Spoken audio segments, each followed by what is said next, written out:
김현정의 뉴스 쇼.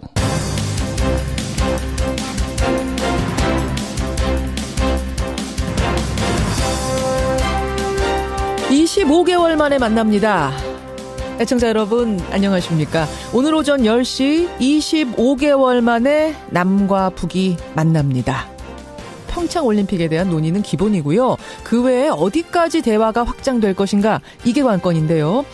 사실 이번 회담은 남북 서로의 필요가 맞아떨어지면서 열리는 겁니다. 남한은 한반도 평화 확보가 필요했고요. 북한은 국제사회에서 고립되지 않았다는 메시지가 필요한 그 시점이었던 겁니다. 이렇게 서로의 요구가 딱 맞아떨어진 게 오랜만인 거죠. 어렵게 열린 대화의 장이 올림픽 이후까지 이어지려면 남도 북도 큰 욕심 부려선 안 될 겁니다. 상대에게 요구를 쏟아내기 시작하는 순간 분위기가 깨진다는 사실. 열리기는 그렇게 어려워도 다치는 건 순간이라는 거 우리는 수없이 경험해왔죠. 남도 북도 테이블에 정중히 앉았으면 좋겠습니다. 날씨는 참 많이 춥지만 정신은 오히려 맑아지는 그런 아침이네요. 김현정의 뉴스쇼 출발합니다.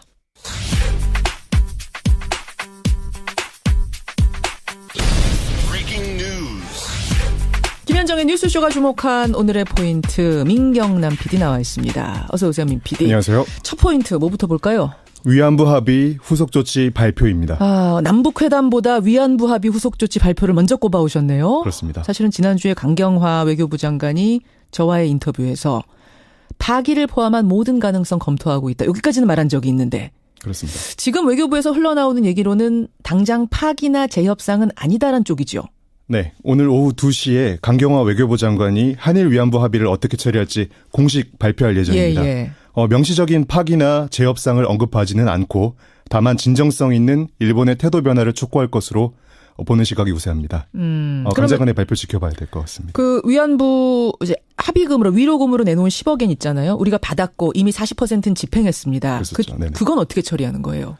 일부 언론에서 어젯밤에 정부가 10억 엔을 반환하기로 했다고 보도를 한 적이 있었는데요. 일본에 돌려주기로 했다 이런 보도가 나왔는데. 네네. 외교부 측에서는 일단 이거는 사실이 아니라는 해명을 내놨습니다. 네, 반환 대신에 이미 사용된 46억 원을 정부 예비비로 충당을 하고 그래서 10억 엔 총액을 맞춰서 고스란히 금융기관에 예치하는 방식이 거론되고 있는 중인 것 같습니다. 그래요. 10억 엔을 한 푼도 안 쓰고 그냥 예치하는 방식.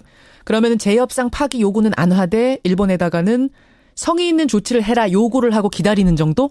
지금 현재로서는 그렇게 보이는 것 같고요. 자세한 거는 오늘 발표를 봐야겠죠. 예, 2시에 어떤 발표를 할지 어떤 묘한이 나올지 모르겠어요. 지켜보죠. 네. 다음 포인트는요. UAE 특사 논란 종지부 찍나입니다. 임종석 비서실장 특사 파견 논란과 관련해서 아랍에미리트의 칼둔 행정청장이 지금 방한 중입니다. 네, 어제 들어와서 정세균 국회의장을 예방을 했고요. 오늘은 청와대를 방문해서 문재인 대통령과 임종석 비서실장을 차례로 만날 것으로 알려져 있습니다. 예. 이명박 정부 당시에 UAE의 유사 상황 발생 시에 한국군이 자동 개입하는 비공개 합의를 했고 현 정부 들어서 이를 바로잡는 과정에서 마찰이 있었다는 분석이 많았는데요. 오늘 청와대 대화에서 양국 간 외교관계를 발전시키자는 등의 무난한 얘기가 나오면 그동안의 논란은 자연스럽게 사그라들 것으로 보입니다. 그러니까 칼둔 청장이 이렇게 방한하면서요. 그동안 거세게 항의했던 한국당이 출구 전략을 모색하는 것 같은 분위기가 들더라고요. 네. 예, 오늘 청와대 방문 지켜봐야겠습니다. 마지막 포인트 가죠. 네, 바른정당 3차 탈당 가시화입니다. 그렇습니까? 네네. 국민의당과의 통합이 본격화되고 있는데 못 따라간다 결정한 분들이 나오고 있습니다. 오늘 누가 탈당 선언한다면서요? 네, 김세현 의원과 남경필 경기지사가 오전에 탈당 선언할 것으로 알려져 있고요. 그리고 이학재 의원이나 원희룡 제주지사도 거취를 고민 중인데 모두 다 탈당하면 바른정당 의석수는 11석에서 9석으로 줄어들게 됩니다. 오늘 뉴스닥에서 이준석 바른정당 당협위원장 나오잖아요. 이 문제는 거기서 한 번 더 짚어보기로 하죠. 네, 민경남 프로듀서 수고하셨습니다. 감사합니다. 남북 고위급 회담이 오늘 오전 10시부터 판문점 우리 측 평화의 집에서 열립니다. 대회단 파견을 포함하여 필요한 조치를 취할 영의가 있습니다. 이산가족 문제라든가 군사적 긴장을 완화하는 문제 등을 포함해서 북한의 평창 올림픽 참가에 집중하되 남북관계 개선 문제도 논의하겠다는 의지도 읽힙니다. 예, 10시에 만납니다. 남과 북. 뚜껑은 열어봐야겠지만 평창올림픽 참가 문제뿐만 아니라 얘기가 조금 더 나갈 것 같습니다. 그렇게 생각하는 까닭은 두 가지인데요. 우선 통일부 발표가 그렇습니다. 남북관계 개선을 위한 폭넓은 논의가 있을 거다. 이런 공식 입장이 나왔죠. 두 번째 이유는 미국의 태도입니다. 사실 북한이 이렇게 나오는 게 이거 한미공조 깨려고 하는 거 아니야? 이간질 전략 아니냐? 미국이 상당히 불편해하고 있다. 이런 우려가 막 나오던 것을 트럼프 대통령이 나서서 아니다. 나 이 대화 지지한다. 100% 지지한다. 라고까지 말하면서 한마디로 우려를 불식시켰습니다. 이런 것을 바탕으로 볼 때 이번 회담의 판이 커질 것을 기대해 볼 수 있는 건데요. 하지만 북한과의 대화는 항상 변수가 있었죠. 예, 이분과 함께 예측해 보겠습니다. 더불어민주당의 통일외교 전문가 홍익표 의원 연결해보죠. 홍 의원님 안녕하세요. 네, 안녕하세요. 반갑습니다. 예, 반갑습니다. 네. 회담 시작 시간은 10시, 마감 시간은 따로 없다면서요? 네, 보통 남북회담의 마감 시간은 회담이 끝나야 끝나는 것입니다. 그렇죠. 근데 2015년 생각해 보면은 그때 무박 4일 동안 진행이 됐었어요. 예, 그렇습니다. 그 당시가 좀 이례적이었던 것이고요. 과거 김대중 노무현 정부 당시 남북회담을 할 때에도 통상적으로 한 2박 3일이면 하루 정도 연장하거나 예. 또는 마지막 하루나 또는 이틀 정도는 거의 한 40여 시간 이상을 밤새면서 계속 회담을 진행한 적은 비일비재했었습니다. 그렇죠. 이번에도 그렇게 될 가능성이 있다는 얘기네요. 글쎄요, 이거 그 회담 분위기나 논의 내용에 따라 다르는데, 끝나는 시간은 우리가 쉽게 점치기는 어렵고, 또 오늘 이어서 또 내일까지 회담이 또 이어질 가능성도 배제할 수 없다, 이렇게 생각하고 있습니다. 예. 분위기 좋으면 정말 무박 4일로도 진행이 되고, 분위기가 싸해지면 순식간에 닫히기도 하고 하는 게, 그렇게 변수가 많은 게 남북회담이긴 하죠. 네, 그렇습니다. 예, 회담장 그림을 좀 그려보겠습니다. 우리는 조명군 통일부 장관, 천혜성 통일부 차관, 노태강 문체부 차관, 그리고 국무총리실 감사, 또 평창 관계자 이렇게 참석을 하고 북한은 리선권 조평통 위원장, 전종수 부위원장, 황충성 총무, 체육계 인사 2명, 5대5 대형입니다.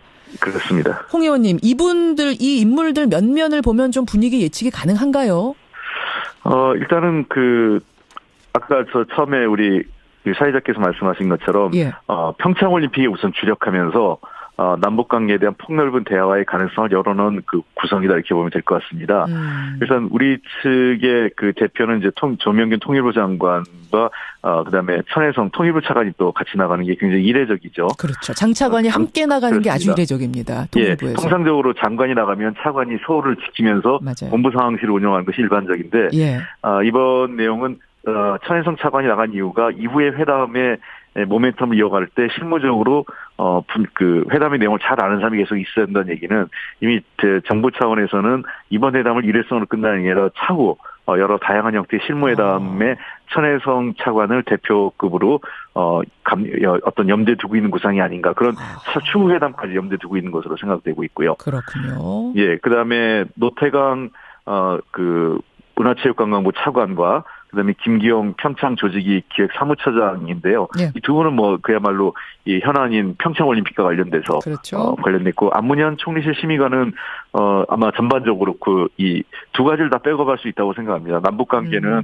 통일부만 갖고 안 되기 때문에 총리실 차원의 범정부적 지원이 필요하고 또 평창올림픽도 역시 총리실에서 진행이 되는 거죠. 근데 반면에 이제 북측의 5명의 대표인데 잘 아시는 것처럼 리선권 조평통 위원장과 전정수 조평통 부위원장이 2명이 나오는데요. 조평통은 작년 6월 최고인민회의에서 우리 국회격이죠. 기존의 당의 통전부 산하기구에서 이제는 국가의 국무위원회 직할의 국가기구로 위상이 바뀌었습니다. 그래서 이번에 통일부의 파트너로 이미 염두에 둔 북한이 이후에 남북 대화에서 사실 북한 내각에서는 남북 통일부에 상응하는 파트너가 없거든요. 그걸 염두에 둔 조치라고 보고요. 특히 전정수 씨 같은 경우는 오랫동안 남북 대화에 참여했던 경험이 있기 때문에 사실상 회담을 실무적으로 이끌어간다 생각됩니다. 근데 전종수 부위원장 말이에요, 홍 의원님. 지난 2015년에도 나왔었어요. 차관급 당국 회담 대표로. 근데 개성공단 문제를 걸면서 회담 결렬시켰던 장본인이 이 사람이거든요. 네네. 괜찮겠습니까? 이번에도 뭔가 좀 태클 걸면서 압박하는 역할 하지 않겠느냐 이런 얘기 나오던데. 그게 전정수 부위원장 개인의 선택이 아니죠. 우리도 예를 들면 통일부 장관이 가고 또 천혜성 차관이 혼자 가서 독단적으로 회담을 틀거나 회담을 또 뭐 그 정부의 지침 없이 변경시켜내지 않습니다.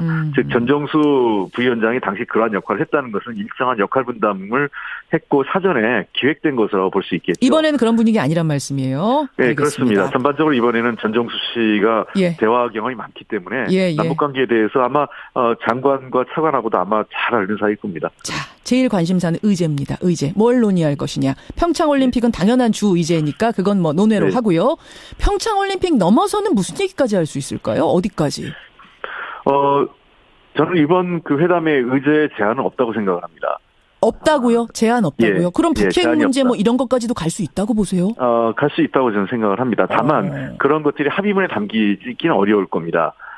그게 무슨 말씀? 얘기는 하되 합의문엔 담기지 않는 거다? 그러니까 얘기는 하되 합의문에 담긴다는 것은 합의하거나 서로 일정한 진전이 있는 것들이 합의문에 담기는 거죠. 그러니까 혹시라도 합의문의 내용이 없다고 해서 논의되지 않았다 이렇게 얘기하는 거는 회담의 내용을 잘 이해 못하는 경우가 이제 그런 비판을 할 수 있는데 회담에서 모든 내용은 다 논의가 될 겁니다. 즉 그 테이블에 올라가는 의제에 대한 제한은 없고 즉 우리가 관심 있는 사안을 다 얘기할 거고요. 북도 자기들이 관심이 있는 내용을 다 얘기할 겁니다. 다만 그 안에서 서로 정돈되고 또 일정한 합의 수준에 이른 내용들은 합의문에 담기게 됩니다. 합의문에 담기지 않은 내용들은 추가적으로 그 어떤 추가회담 또는 이후의 회담에서 계속 모멘텀을 이어갈 수 있는 것만 한다면 저는 이번 회담은 상당한 성과가 있다 이렇게 보고 있습니다. 그러면은 이번에 합의문에 담길 수 있는 건 뭔가? 우선 이산가족 상봉 문제. 제가 지난주에 강경화 외교부 장관하고 인터뷰했을 때요. 다른 거에 대해서는 다 유보적으로 답하시는데 이 이산가족 문제에 대해서는 굉장히 적극적으로 언급하시더라고요. 이산가족 상봉까지는 담긴다고 봐도 되는 겁니까? 글쎄요, 뭐 이거 지금 회담 시작도 안 했는데 뭐가 그렇긴 합니다. 말씀드리기 좀 그렇지만 그 강경화 장관의 말씀은 어떤 100% 확신한다 이런 거보다는 우리 그 정부 측의 가장 중요한 관심사 중에 하나다 이렇게 이해하시면 될 것 같습니다. 그래요. 제 느낌은 좀 기대할 만하다라는 느낌. 그러니까 북하고 이 정도는 통했다라는 느낌 받았는데 이게 맞았으면 좋겠네요. 뭐 저도 그 이산가족 상봉은 상당히 그 개인적으로 가능성이 높다고 평가하고 있고요. 아마 잘 되면 빠르면 한 3월 중순 정도 전후에서 우리가 준비 시점을 감안하면 그때도 이제 평창올림픽 기간이거든요. 패럴림픽 중간 그 가운데 지점 중에서 그렇죠. 그때쯤에서 한다면 저는 뭐 의미가 있지 않나 생각합니다. 3월 달에도 가능하다. 서두르기만 한다면. 그래요. 알겠습니다. 그 개성공단 재개 문제. 이건 우리가 아니라 북한이 요구할 가능성이 있다 얘기가 나오더라고요. 왜냐하면 유엔 경제 제재 상태에서 사실 북한이 지금 굉장히 경제가 어렵고 개성공단 재개하자는 얘기를 먼저 얘기할 수 있다. 그럼 오히려 우리가 좀 난감할 수도 있다. 어떻게 보세요? 개성공단 얘기가 뭐 현안으로 오를 수 있겠지만 북도 현재 우리의 사정을 잘 이해하고 있는 것으로 알고 있습니다. 즉 개성공단 문제가 북한 핵 문제나 미사일 문제와 관련된 경제제재 차원에서 지금 이루어진 거 아니겠습니까? 어쨌든 전임 정부에서 그것이 어떤 충분한 절차적 그 과정이나 동의가 부족했다 하더라도 현재 그런 상태로 결정된 상황이기 때문에 우리가 일방적으로 북한이 원한다고 해서 이걸 제기할 수 있는 상황은 아닌 것을 북한도 이해하고 있기 때문에 국제사회 관계를 고려할 때 그렇습니다. 다만 이 개성공단 재개 문제를 포함한 전반적인 남북 간의 교류협력, 경제협력을 포함한 교류협력에 대해서, 얘기할 가능성은 높고요. 그래서 그건 우리는 이 일정하게 핵 문제나 또는 특히 북미 간의 대화, 이 핵 문제를 둘러싼 이 북한과 미국 간의 관계 개선 여부에 따라서 이것이 가능해질 수 있다는 것을 뭐 설명할 수 있고 북한도 납득할 것으로 저는 생각을 합니다. 그렇게 보시는군요. 알겠습니다. 근데 이런 거를 술술 논의하다가 말입니다. 갑자기 북한이 어떤 전제 조건, 보상 같은 걸 들이밀 가능성은 없을까요? 저는 그렇게 생각하지 않습니다. 지금 북한 이번에 김정은 위원장 신년사를 쭉 보면 이 북한 그 김정은 위원장 소위 최고 지도자죠. 북한 입장에서는 최고 지도자의 육성을 통해서 대북 정책의 대남 정책, 한반도 정책에 대한 입장을 전환을 공개적으로 표현한 거거든요. 그렇기 때문에 이번 어떤 작은 사안에 대한 어떤 보상이라든지 또는 경제적인 대가를 요구하지는 않을 것으로 생각합니다. 근데 그건 아니더라도 지금 신년사에서 보면은 한미 군사훈련, 사드, 미국 군사장비 반입을 걷어치우라 이런 얘기했잖아요. 이거는 김정은 위원장 입에서 나온 말이기 때문에 이런 거 만약 요구하면 우리는 어떻게 해야 됩니까? 그 문제는 분명히 제기하겠죠. 아까 제가 말씀드렸던 것처럼 모든 예. 문제를 북한이 제기할 겁니다. 북한 관심사를. 예. 다만 그런 문제로 이번 회담을 깨지는 않는다는 거죠. 깨진 않을 거다. 왜냐하면 김정은 위원장이 이 방향은 정해줬기 때문에 그렇습니다. 이거 하라고. 그리고 일단 우리 정부가 나름 한미 당국이 지금 성의를 보인 거 아니겠어요? 북한으로서는 만족할 수 없지만 훈련 자체가 지금 연기돼 있는 상태고 훈련이 연기된 상태에서는 불가피하게 한미 군사 일정을 군사 훈련이나 여러 가지 그 일정을 감안하면 그것이 누구의 표현은 조정이고 누구에 의해서는 그 축소 훈련이라든지 이런 여러 가지 형태로 될 불가피한 상황입니다. 그런 걸 우리가 북한에게 상황을 설득을 하면서 특히 이 문제는 남북 간의 포함이 물론이고 북한과 미국 간의 여러 가지 대화 채널에서 함께 병행 논의될 상황이기 때문에 북한도 이런 상황은 미국과의 자기들 나름대로 대화 채널을 유지하고 있거든요. 그런 속에서 논의가 이루어질 것으로 저는 생각됩니다. 알겠습니다. 30초 남았는데요. 하나만 여쭐게요, 홍 의원님. 고위급 인사, 예를 들면 김여정 같은 사람이 평창을 방문할 가능성 있습니까? 글쎄요, 그거는 저는 좀 너무 깜짝쇼 같은 거고, 우리나라의 관심사가 그런데요. 저는 가급적, 일반적으로 보면 최희 국가체육지도위원회 위원장이 제일 가능성이 높은데, 깜짝 방문이라면 저는, 남북 관계나 여러 가지 향후 관계를 고려할 때 최용의 국무위원회 부위원장급이 온다면 우리로서는, 최상의 파트너가 오는 것이 아닌가 생각을 합니다. 그래요. 알겠습니다. 오늘 회담 지켜보기로 하죠. 고맙습니다. 네, 감사합니다. 더불어민주당 홍익표 의원이었습니다.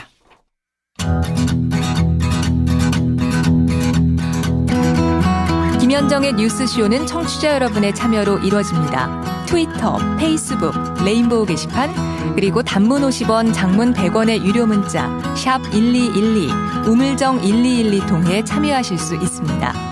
김현정의 뉴스쇼, 여러분과 함께 만듭니다.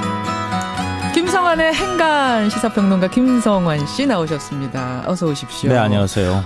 저만 설레는 거예요, 오늘? 아니요. 저도 설렙니다. 그렇죠. 네. 25개월 만에 하여튼 남과 북이 한 테이블에 앉는다는 그 사실만으로도 설레긴 해요. 이게 어느 순간부터요. 통일이란 말을 하면 이게 종북이란 말하고 등치되는 이런 시대를 우리가 꽤 오래 살았거든요. 살아왔었죠. 네. 그러니까 헌법에도 명시된 통일을 마음대로 얘기할 수 없는 시대에 살았다고 생각을 하니까 이제 좀 그런 거에서 좀 자유로워졌으면 좋겠다. 좀 다시 통일을 얘기할 때가 되지 않았나 싶습니다. 그래요. 오늘 좋은 성과가 있기를 기대하면서 행간 뭐 가지고 오셨습니까? 임종석 대통령 비서실장이 아랍에미리트 특사 방문 의혹. 이 해를 넘겨가면서까지 한 달가량 온 나라를 떠들썩하게 했습니다. 떠들썩했죠. 그 의혹을 풀어줄 당사자로 지목된 인물이죠. 아랍에미리트 2인자 칼둔 행정청장이 어제 방한을 했습니다. 서울에 온 아랍에미리트 칼둔 행정청장. 이 뉴스의 행간을 좀 살펴볼까 합니다. 행정청장 이러니까 행정청장이 뭐야? 이건 별거 아닌 거 아니야 하실지 모르지만 국무총리격인 거예요. 2인자라고 지금 설명해 주셨는데. 직함이 너무 많아요. 비서실장도 있고 원자력위원회 의장도 있고 굉장히 많은데요. 2인자입니다. 2인자. 공항 입국 때부터 그냥 007 첩보작전을 방불케 하던데요. 네, 맞습니다. 오전 9시 무렵에 전용기 편으로 입국한다 이렇게 예고가 돼 있었거든요. 그래서 기자들이 얼마나 궁금합니까? 그래서 입국장에 진을 치고 있었는데요. 온다는 사람은 안 보이고 가방들만 줄줄이 들어왔습니다. 어떻게 된 거예요? 알고 봤더니 이미 공항을 빠져나간 상태였는데요. 비밀로? 이게 주한 아랍에미리트 대사관 측이 보낸 승용차가 김포공항 활주로로 들어갔다고 합니다. 활주로로? 승용차가? 전용기 편으로 와서 활주로로 승용차가 들어가서 그냥 태워서 입국 절차도 밟지 않고 나가버렸습니다. 진짜 비밀 대우, 특급 대우네요. 네. 그러니까 이후 행보도 비밀스럽기는 마찬가지인데요. 오세 3시에 정석윤 국회의장을 예방하기로 돼 있었거든요. 그러니까 칼둔 청장 동선에 맞춰서 취재 통제 라인을 다 설치를 했고요. 도착 예정 30분 전부터 엘리베이터 사용까지 막았다고 합니다. 그리고 딱 30분 동안 면담하고 떠나버렸습니다. 언론과는 일절 접촉하지 않았고요. 근데 오늘 자정을 조금 넘은 시각 출국할 예정인데요. 이제 관심은 문재인 대통령과 임종석 비서실장과 과연 만날 것이냐 아니냐 이 부분인데 앞으로 남은 17시간 동안의 그 동선 행보가 하여튼 초미의 관심사가 될 것 같습니다. 오늘 만나는 거 확정된 거 아닙니까? 아니요. 아직까지 확정됐다고 말하지는 않습니다. 그래요. 워낙 동선이 이게 비밀이니까 그런 거죠. 이미 언론에 지금 하고 있는 거예요. 확정적으로 나오긴 있습니다만 일단 공개적으로는 비밀, 공식적으로는 비밀이란 얘기예요. 자, 한 달간 온 나라를 떠들썩하게 했던 임종석 미스터리, 이 의혹을 풀 당사자로 지목된 칼둔 청장의 방한. 어제 언론에다가는 한마디도 안 했는데 도대체 행간을 어떻게 분석하셨을지 저는 굉장히 궁금합니다. 한마디도 안 했는데 행간이 뭡니까? 첫 번째 행간은 칼둔의 동선 자체가 메시지다입니다. 야, 꿈보다 해몽이네요. 아니요, 이게 맞을 거라고 생각하는데요. 동선 자체가 정말 메시지입니까? 예, 동선을 잘 살펴보면 가장 먼저 만난 사람이 누굽니까? 정세균 국회의장. 예. 그것도 의전상 만남이 아니라 직접 만납시다 해서 만나는 겁니다. 아, 칼둔이 만나자고 해서. 그리고 양국 관계 발전을 지속해 나가겠다. 국회의 협조를 부탁한다 이렇게 얘기를 했습니다. 이 말이 무슨 뜻일까요? 최근에 나왔던 최신의 어떤 뉴스와 같이 이제 결합시켜서 말씀드리면 이명박 정부 시절 맺은 군사협력 이거 국회가 조약 체결이든 뭐든 승인을 안 해준 것인데 지금 파병을 하든 뭘 하든 할 수밖에 없는 상황이다. 그렇죠. 그래서 문제가 된 거 아니냐 이런 얘기가 있잖아요. 국회가 어떤 형식으로든 뒷받침을 좀 해 주십시오. 라고 하는 메시지로 읽히지 않을까 싶은 생각이 들고요. 그 이후 행보가 사실은 제가 볼 때는 더 주목되는데 최근 양국 관계가 틀어져서 우리 기업들이 불이익을 받고 있다 이런 의혹이 나왔잖아요. 최태원 SK그룹 회장이 임종석 비서실장을 만나서 SOS 좀 도움을 주십시오라는 얘기를 했다는 말까지 나왔거든요. 그렇죠. 칼둔 청장이 하필 그 의혹의 당사자인 최태원 회장과 특급 호텔에서 만찬을 함께했습니다. 맞습니다. 그 직전에는 GS그룹 허창수 회장을 만났습니다. 두 기업은 아랍에미리트에서 사업을 하고 있는 곳이거든요. 그렇죠. 칼둔 청장이 국내 언론에서 우리 기업들이 불이익을 받고 있다는 얘기가 나오고 있다는 걸 몰랐겠습니까? 그럴 리 없죠. 알고 있었다는 거예요. 그러니까 그동안에 나왔던 의혹들을 차근차근 어떤 식으로든 해결하는 모습들을 이 동선이 보여주고 있다 이렇게 봐야 될 것 같습니다. 그러네요. 기업들 만나서 우리 잘해보자 악수한 거고 그렇죠. 국회도 도와주십시오 얘기한 거고 그러니까 어떤 식으로든 잘 풀려나가고 있다고 하는 방향성을 보여준다는 겁니다. 두 번째 행간은 뭡니까? 두 번째 행간은 이미 출구 전략은 시작됐다입니다. 누구의 출구 전략? 자유한국당이요. 자유한국당. 그러니까 임종석 특사 미스터리를 키운 당사자잖아요. 그렇죠. 그동안 계속 국정조사해야 된다 이렇게 목청을 높여왔는데 어제 하루 아주 조용했습니다. 그 말이 쏙 들어갔거든요. 김성태 원내대표가 이렇게 말했습니다. 칼둔 청장 방안은 이 정부가 일으킨 외교 참사가 수순 모드로 들어섰다는 좋은 메시지다. 이제는 아랍에미리트에 초점을 맞춰서는 안 된다 이렇게 얘기했습니다. 김성태 원내대표가요? 네. 그러니까 원전 게이트를 제기하다가 이명박 정부 시절 군사협력 문제가 제기됐다는 쪽으로 자꾸 전개가 되니까 슬슬 발을 빼는 모습이 나타나는 것 아니냐 이런 얘기가 나옵니다. 그러네요. 그러니까 현 정부 탈원전 정책이 양국 사이의 갈등을 유발했다. 뭐 노무현 정부 시절에 맺은 군사협력이 잘못된 것 아니냐. 하루가 멀다 하고 각종 설과 의혹을 쏟아냈던 보수신문들. 보도태도 오늘 제가 유심히 살펴봤는데요. 한층 누그러졌습니다. 다 출구 전략입니까? 네. 그래요. 그러니까 그동안의 기승전 단계였다면 이젠 결말을 맺는 슬슬 뭔가 발을 빼면서 정리하는 단계로 가고 있다는 겁니다. 마지막 행간으로 가죠. 마지막 세 번째 행간은 그래도 한 번은 직접 나서야 한다입니다. 이게 무슨 말씀이세요? 칼둔 행정청장 얘기입니다. 지금 계속 비밀리에 움직이고 있잖아요. 한마디 안 하고. 네. 언론과 접촉 절대 안 하고. 근데 청와대가 칼둔 청장 방한하기 전에 칼둔 청장이 오면 의혹이 풀릴 것이다 얘기했거든요. 근데 이대로 만약에 그냥 출국해버린다. 그러면 의혹이 풀리기는커녕 계속 또 남아있을 가능성이 또 있습니다. 동선을 가지고도 김성환 씨처럼 해석하는 사람이 있는가 하면 다른 해석을 하는 사람이 있을 수도 있거든요. 있죠. 그러니까 어떤 식으로든 문 대통령을 만나서 한마디를 하든 뭐 어떤 방식의 메시지든 간에 칼둔 청장이 한번 직접 나서서 메시지를 던질 필요가 있다 이런 얘기입니다. 그렇군요. 아마 청와대가 그런 자리를 지금 마련하려고 노력하고 있지 않을까 이런 생각이 드는데 그렇죠. 그렇겠죠. 오늘 행적도 보겠습니다. 김성환 씨 수고하셨습니다. 네, 고맙습니다. 청취자 황은성님 아침 출근길 뭔가 기분이 좋네요. 정말 오랜만에 남과 북이 대화하는 건데요 하셨어요. 양희경님도 성공적인 개최를 응원합니다. 박종열님은 근데요 남북회담 너무 일찌감치 김칫국부터 마시면 안 됩니다. 신중하게 결과를 기다려 봐야지 않겠습니까? 이런 입장들 보내주고 계시고 양희준님은 칼둔 행정청장 이 사람이 칼둔 사람이니까 결자 해지해야죠. 입으로 갑니다.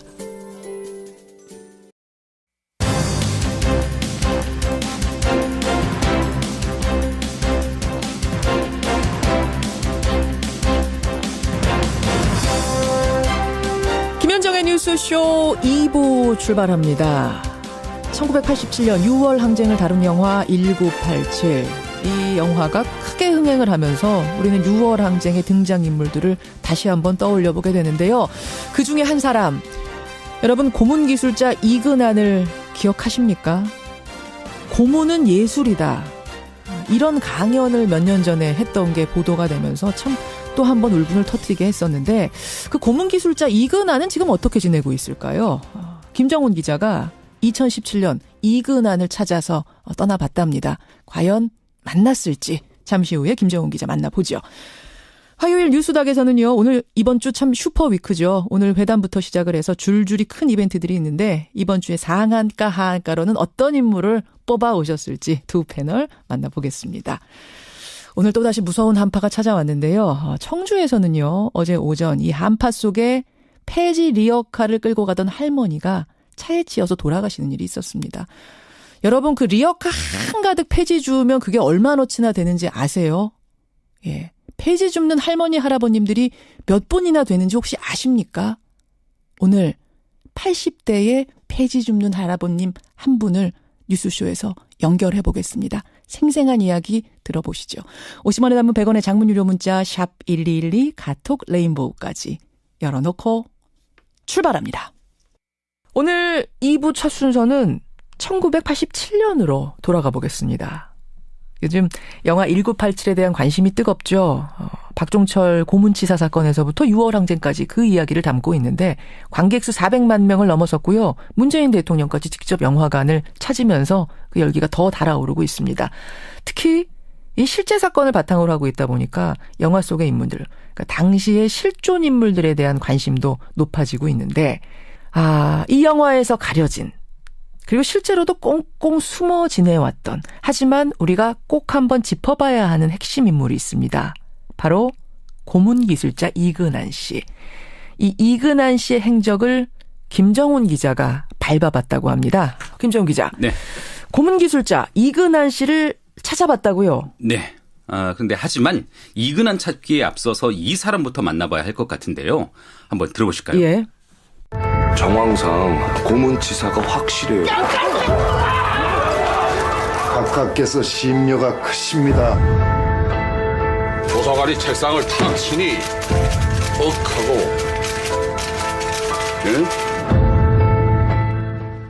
조사관이 책상을 탁 치니 억하고 죽었다. 그 유명한 표현이 나오는 그 영화 1987의 한 대목 지금 소개해 주신 거죠? 맞습니다. 대공분실에서 조사받던 박종철 군이 어떻게 숨졌는지 설명하면서 나온 표현인데 영화에서 대공처장 역을 맡았던 김윤식 씨의 목소리였습니다. 그런데 실제로 기자들에게 그렇게 말했던 인물은 당시에 강민창 치안본부장이라고 하네요. 그러니까 경찰청 생겨나기 전이니까 치안본부가 있었던 거고 그 치안본부의 장이 탁 치니 억하고 죽었다. 이 표현을 썼단 얘기예요? 네. 하지만 영화에서 그려진 대로 민주화운동 인사들을 고문하거나 수사 결과를 마음대로 조작하던 일련의 행위를 직접 지휘한 총책임자는 김윤식 씨가 연기했던 대공처장 박처원 치안감이 맞습니다. 박처원 치안감 참 오랜만에 듣는 이름입니다. 그러니까 영화 속에서 김윤식 씨가 북한 사투리 쓰면서 연기했던 그 박처장이에요. 네, 실제 박처원 치안감은 1929년에 평안남도 진남포에서 출생을 했습니다. 해방 후에 월남에서 1947년 경찰이 됐고요. 이후 줄곧 대공파트에서만 근무를 했는데 간첩 수사에서는 상징적인 인물이라고 하네요. 역사학자인 한홍구 성공회대 교수의 말로 한번 들어보시죠.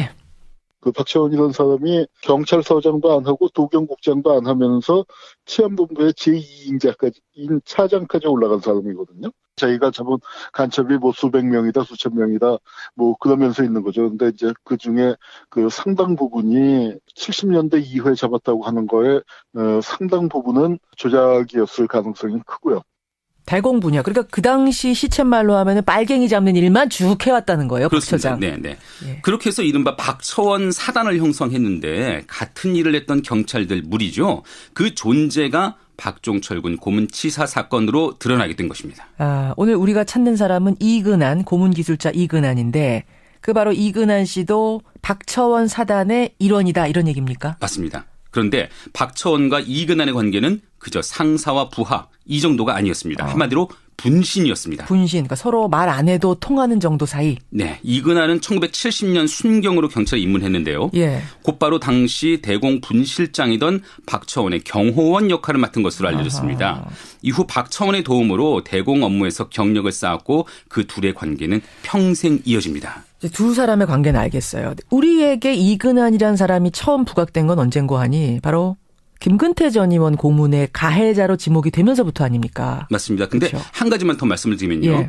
1985년 김근태 당시 민청령 의장이 경찰 조사를 받을 때 이근한을 끌어들인 게 바로 박처원입니다. 박처원 치안감은 김근태가 입을 열지 않는데 당신이 맡아야 되겠다면서 이근한에게 고문을 지시한 것이죠. 그때 받은 고문의 경험을 김근태 전 의원은 생전에 이렇게 회고를 했습니다. 들어보시죠. 전류를 때로는 강하게 길게도 하고 또 짧게도 하고 고통과 공포는 주되 사람이 목숨을 잃지는 않도록. 전류를 강하게 길게 공포와 고통은 주는데 죽지는 않을 정도로 이렇게. 네. 이게 이제 이근한 고문 기술자가 했던 고문의 기술이었다는 얘기예요. 네네. 예. 이때 이제 처음 개입이 된 게 박처원 때문이었다 이 말입니까? 그렇습니다. 근데 그럼에도 이근한이라는 사람이 드러난 건 그보다 한참 뒤였죠. 고문 피해를 당한 김 전 의원 측이 1986년 1월에 고문 가해자들을 고발했는데 이때도 직접 고문한 게 누군지도 몰라서 그렇죠. 이근한이라는 이름을 고발장에 쓰지도 못했거든요. 근데 어쨌든 고발을 하긴 했잖아요. 네, 고발장이 접수돼서 수사가 이루어졌지만 사건은 1년 만에 무혐의로 종결됐습니다. 고문 주장은 있지만 그 증거가 없다는 거죠. 증거가 없다. 이 사람이 했다는 증거가 없다. 네, 고발 내용이 사실 무근이라는 건데 검찰이 그 결론을 내린 게 1987년 1월 6일이었습니다. 무혐의 결론 내린 게 87년 1월 6일. 그러면은 박종철 군이 고문으로 숨지기 바로 직전이네요. 딱 8일 전입니다. 8일 전. 제대로 수사가 이루어졌다면 어땠을까요? 당시 김 전 의원과 함께 남영동 대공분실에서 고문을 받았던 문용식 현 4차 산업혁명위원회 위원의 말을 들어보시죠. 예. 그러니까 박종철이 고문했던 그 팀이 결국은 김근태도 고문을 했던 거고요. 김근태 의장의 그 고발을 받아들여서 그때 엄정하게 수사를 하고 단죄를 했더라면 박종철 고문 사건은 일어나지 않죠. 누가 보더라도 명명백백한 고문의 증거가 나왔음에도 불구하고 무혐의 처리해 버리는 그것은 100% 검찰 잘못이거든요. 그러니까 그때의 검찰이 박종철이를 죽인 거나 마찬가지인 거죠. 그러니까 김근태 전 의원이 고발까지 했잖아요. 네. 그것만 제대로 수사했더라면 무혐의만 주지 않았더라도 박종철 군은 그렇게 고문당해 죽을 이유가 없었다. 죽지 않았을 거다 이 말입니다. 네. 김 전 의원의 고문 사건은 오히려 박종철 고문 치사 사건 뒤에 이어진 민주화의 흐름 속의 재수사 대상이 됐는데요. 국회가 여소야대로 바뀐 1988년 법원이 재정 신청을 받아들여서 기소가 이루어졌습니다. 그리고 1년 뒤에 이근한이라는 이름이 세상에 나오게 됩니다. 1989년이군요. 네. 심판대에 섰습니까 이근한? 아닙니다. 그 무렵 11년에 이르는 도피 행각을 시작했는데 그렇죠. 그 도피를 지시한 게 또다시 박처원입니다. 박처원 치안감은 이근한이 고소되자 1988년 12월 24일 이 씨를 불러들여서 도피를 지시했습니다. 이 부분을요. 이후 이루어진 검찰의 수사 결과 발표의 한 대목으로 직접 들어보시죠. 예. 너마저 개입되면 곤란하니까 일단 피하는 것이 좋겠다는 말을 듣고 가족들을 잘 돌봐 주십시오라고 부탁한 다음에 그러니까 이전에 고발당했을 때는 도피조차 하지 않았던 거잖아요. 네. 정권이 지켜줄 거니까. 네. 근데 이제는 정권도 바뀌고 방법이 없어 보인다. 도피해라. 도피 행각이 시작된 겁니다. 그렇습니다. 경찰은 이후에 일주일이 지나서야 이 씨에 대해서 피의자 지명 수배도 아닌 직장 이탈자 발생 수배 조치를 내리게 됩니다. 자, 경찰이 그러니까 이근한의 도피를 방조한 거예요. 이때도 미온적이었던 거예요. 네. 예, 박처원은 직접 지시를 한 거고 이근한은 그렇게 달아난 건데 박처원 치안감 박종철 고문치사 사건 때 처벌 안 받았습니까? 그러니까 영화 1987년에서는 박 치안감이 구속되는 것으로 끝나거든요. 예. 사실 법원에서 집행유예를 풀려납니다. 그래요? 그때 판결문 내용을 잠깐 들려드릴까요? 피고인들이 경찰에 봉직하면서 명예나 권력을 추구하지 않고 오로지 대공 분야에 헌신했고 유죄 판결 자체만으로도 그동안 쌓아올린 공로에 치명상을 입게 된 점을 참작해서 집행유예를 선고한다. 이런 내용입니다. 그러니까 숱한 고문과 조작 이런 것들이 다 공로로 인정이 된 거네요? 그런 셈이죠. 풀려난 박처원 치안감이 했던 일이 뭔 줄 아십니까? 뭡니까? 이근한을 비롯한 고문 경찰관들에 대한 뒷바라지였습니다. 뒷바라지. 그러니까 숨어서 도피 행각하는 동안 이근한 씨 도피 행각하는 동안 도와준 게 또 박처원 치안감이에요? 네. 박 치안감은 카지노 업자로부터 10억 원을 챙겨서 이 중 일부를 이 씨 등 고문 경찰들에게 건네왔습니다.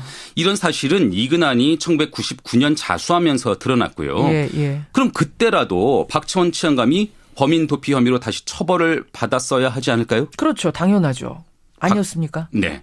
박 치안감이 불구속 기소되긴 했지만 이번에는 고령과 당뇨병 등을 이유로 또다시 집행유예를 받아서 석방이 됩니다. 아니 사람 죽이는 고문을 지시하고 그 고문 기술자 도피를 도운 사람인데 그럼 단 한 번도 제대로 된 처벌은 안 받았다는 얘기입니까? 네. 이에 대한 박 치안감의 입장을 꼭 듣고 싶었는데 취재 결과 10년 전에 노환으로 세상을 떠났더라고요. 그렇군요. 그래서 저희는 그를 대신해서 이야기를 해줄 사람을 찾게 된 거죠. 예, 이근한 씨 얘기가 이제 나오는 겁니다. 이근한 씨 찾아보셨어요? 네. 박처원 치안감의 분신과도 같은 이근한은 자신의 고문 행위뿐만 아니라 박 치안감을 중심으로 진행된 당시 고문 수사의 전모를 말해줄 수 있는 유일한 인물로 여겨지기 때문에 찾아봤는데요. 예. 지난주에 이근한이 사는 주소를 파악해서 서울 동대문구의 주택가를 한번 찾아봤습니다. 서울에 사는군요. 네. 한번 들어보실까요? 예. 선생님 잠깐 인터뷰 가능하신지 여쭤보려고. 인터뷰 안 해. 여러 가지 사건들 있는데 그거 좀 들으려고 갔거든요. 안 해. 선생님 그래도 한번 생각해 보시는 게 어떨까요? 안 해. 인터뷰 안 해. 왜 안 하시는 거예요? 아유, 그냥 문을 쾅 닫아버리네요. 네. 인터뷰 안 해? 네. 매몰차게 문전박대 당하셨어요? 네, 허름한 다세대 주택 지하방에 사는 이근한은 내복 차림으로 취재진과 맞닥뜨렸습니다. 한때 별명이 곰이었다고 해요. 근데 지금의 행색은 늙고 또 배도 나온 80대 노인 딱 그 모습이었습니다. 부인은 요양병원에 입원해 있다고 하고요. 홀로 어렵게 생계를 이어가고 있었는데 뭐 강하고 날카롭던 예전의 눈빛도 이제는 찾아볼 수가 없었습니다. 단 한마디도 안 했어요? 그래서 저희가 이튿날 다시 찾아봤습니다. 또 갔습니까? 근데 여전히 인터뷰는 거절하면서도 다음과 같은 이야기를 남기더라고요. 들어보시죠. 30여 년 전 얘기요. 본인 기억도 잘 안 되고 상대되는 사람들 다 죽고 나 혼자 떠들어봐야 나만 미친놈들 살 거 다 살고 나와서 뭐 지금 이렇다 저렇다 얘기하고 싶지 않아요. 마지막으로 행복하게 사셔야 하지 않겠습니까? 절대 안 해. 관련된 사람도 다 죽고 나 혼자 떠들어봐야 나만 정신 이상자 된다. 네. 이렇다 저렇다 얘기하고 싶지 않다. 이 얘기예요. 네. 뭐 사과하고 반성하는 모습은 아니죠. 전혀 아니네요. 네. 이근한은 앞서서 간간히 있었던 언론과의 접촉에서도 그때로 돌아간다 해도 나는 똑같이 할 것이다. 또 당시 시대 상황에서는 애국이었고 애국은 남에게 미룰 수 있는 일이 아니다라고 말을 했었죠. 그러니까 지금 들어보면요. 좀 억울하다 이런 뉘앙스예요. 예, 그런 뉘앙스도 풍기고요. 그렇죠. 그러니까 현재도 그런 입장에서 크게 달라지진 않은 것 같습니다. 예, 참 오랜만이 아니라 전 처음인 것 같아요. 이근한이라는 사람의 목소리를 들은 게. 네. 이런 목소리네요. 이근한. 30년이 지나서 돌아봤습니다. 1987년. 그리고 그 이후의 움직임까지 쭉 살펴봤는데요. 근데 그 당시 악행을 저지른 그 장본인들이 지금도 사과나 반성의 기미 없이 여전히 억울하다는 입장이라는 거. 이거 좀 충격적이고 1987년 민주화를 향했던 그 몸부림은 어쩌면 여전히 진행형일지도 모르겠다 이런 생각도 들어요. 네네. 그렇죠. 김정은 기자. 네. 오늘 여기서 멈추지 말고 관련된 보도도 후속 보도들 좀 더 준비해 주시기를 제가 부탁드립니다. 알겠습니다. 예, 오늘은 여기까지 듣죠. 고생하셨습니다. 네.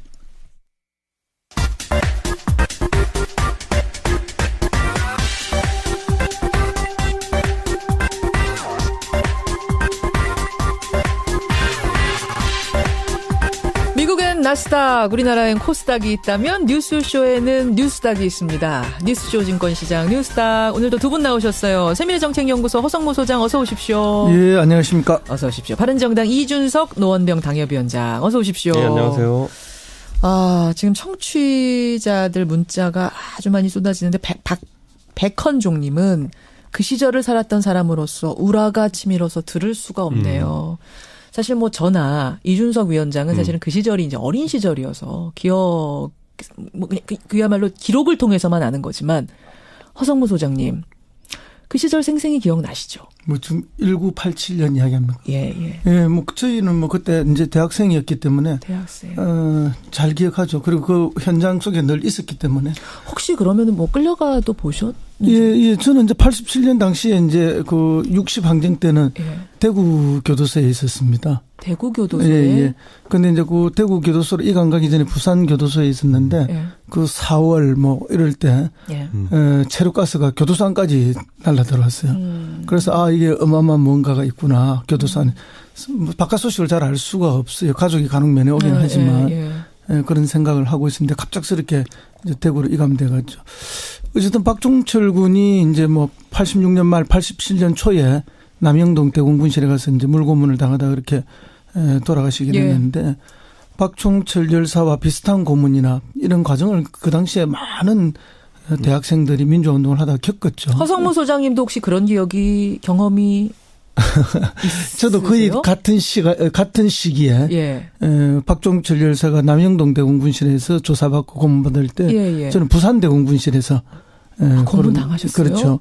근데 이제 그게 무슨 고문 당하셨어요? 저희는 뭐 그때 저희 사건이 있었고 이제 고문은 특별히 이 수배 중인 사람의 소재를 파악하기 위해서. 그렇죠. 너 친구 어디 있는지 불어라. 불어라. 그 이제 알 때까지 하는데 뭐 모르는 경우에 아무리 고문을 한다고 대답이 나오는 게 아니지 않습니까? 그렇죠. 알아도 뭐 쉽게 안다고 말할 수는 없는데 이제 고문이 워낙 그 고통스럽기 때문에 알고 있으면 거의 대부분 말하게 되어 있습니다. 어느 정도나 고통스러운 거예요? 고통스럽다. 무슨 고문이었어요? 뭐 설명하기가 매우 어렵죠. 당해보지 않으면 알 수 없는 거고. 저는 뭐 이제 욕조에 바로 이렇게 물고문을 당한 건 아니고 칠성판에 이제 꽁꽁 묶인 채로 이렇게 물고문을 당했는데 뭐 그런 고문은 그때 당시 대학생으로서 민주화 운동을 했던 수많은 사람들이 같은 경험들을 다 가지고 있죠. 칠성판에다가 꽁꽁 묶어가지고 수건 얼굴에 얹고 거기다 주전자로 물 뿌리는 거. 그러면 막 코로 입으로 그냥 귀로 물이 다 들어가는 거. 그렇죠. 호흡을 하면 할수록 물이 더 들어와서 사람이 그러다 죽는 거잖아요. 이제 기술이죠. 그래서 죽지 않을 만큼 하고.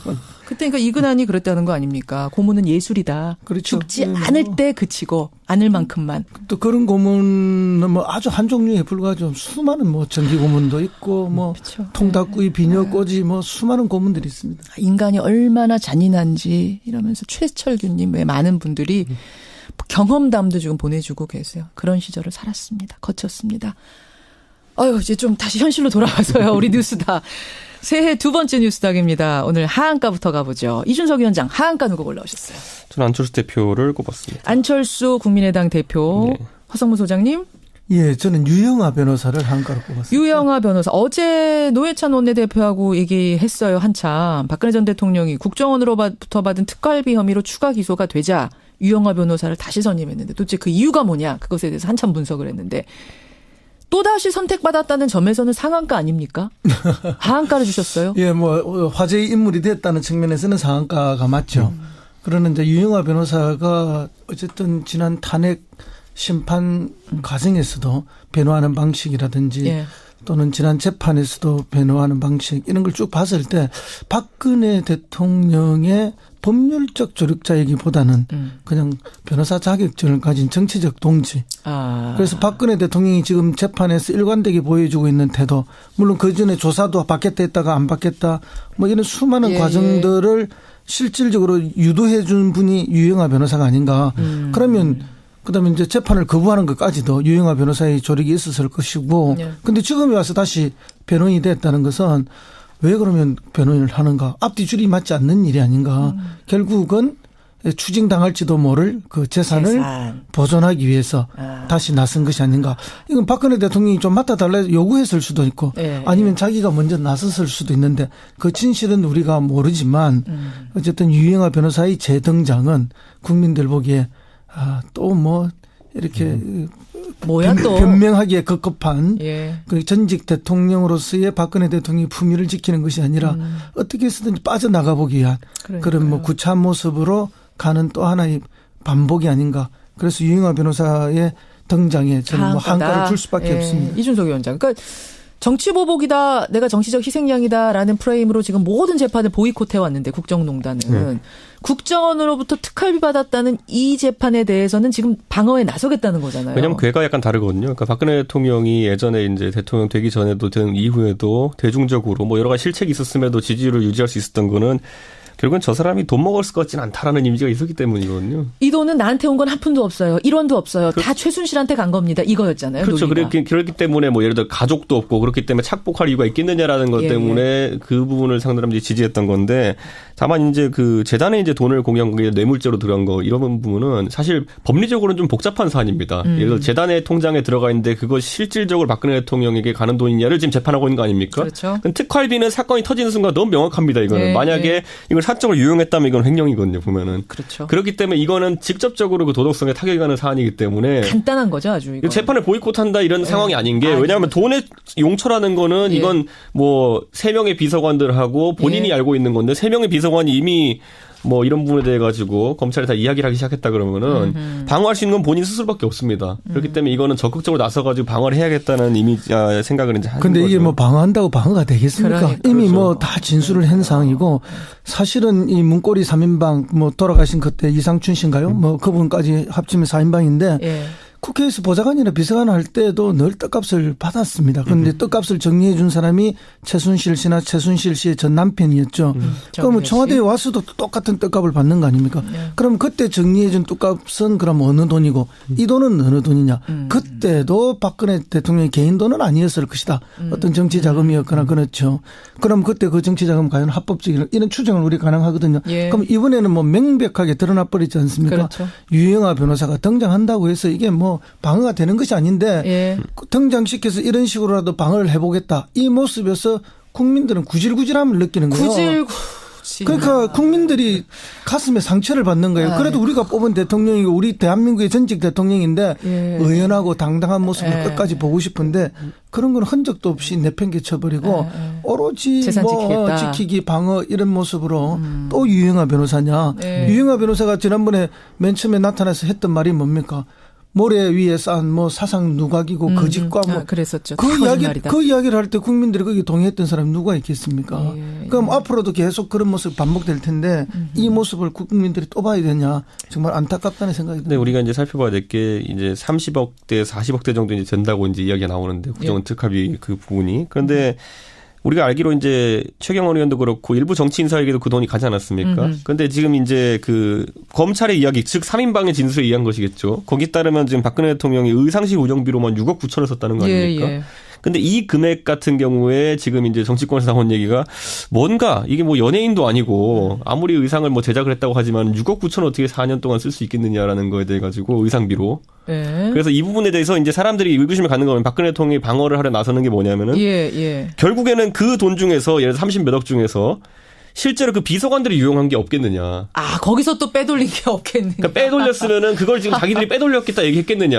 예를 들어 의상실 운영하는데 한 4억 들어갔으면 거기다 플러스 2억 더 받고 얹어가지고 거기서 한 6억 썼다 이렇게 얘기하는 식으로 갔을 경우에 이제 숫자가 이제 안 맞는 부분들이 있을 수 있기 때문에 박 대통령이 아마 그 부분을 유영하 변호사님 좀 상의를 좀 할 것인 게 이 금액은 바로 추징이 들어옵니다. 이거는. 네, 추징이 들어오죠. 이미 동결했어요. 재산을. 네, 그렇기 때문에 그 부분에 있어서 뭐 검찰이 이미 30억 정도를 못 박아서 이야기했지만은 결국엔 진실 공방을 좀 할 부분이 있다고 생각할 겁니다. 근데 옷을 매일 갈아입으면은 6억 가능해요. 제가 아는 연예인 맞춤 의상. 탑 연예인이 1년에 의상 스폰서비가 그분도 매일 갈아입거든요. 무슨 빌려 입는 것도 있고 하긴 하지만 8천만 원 정도밖에 안 합니다. 그래요? 예.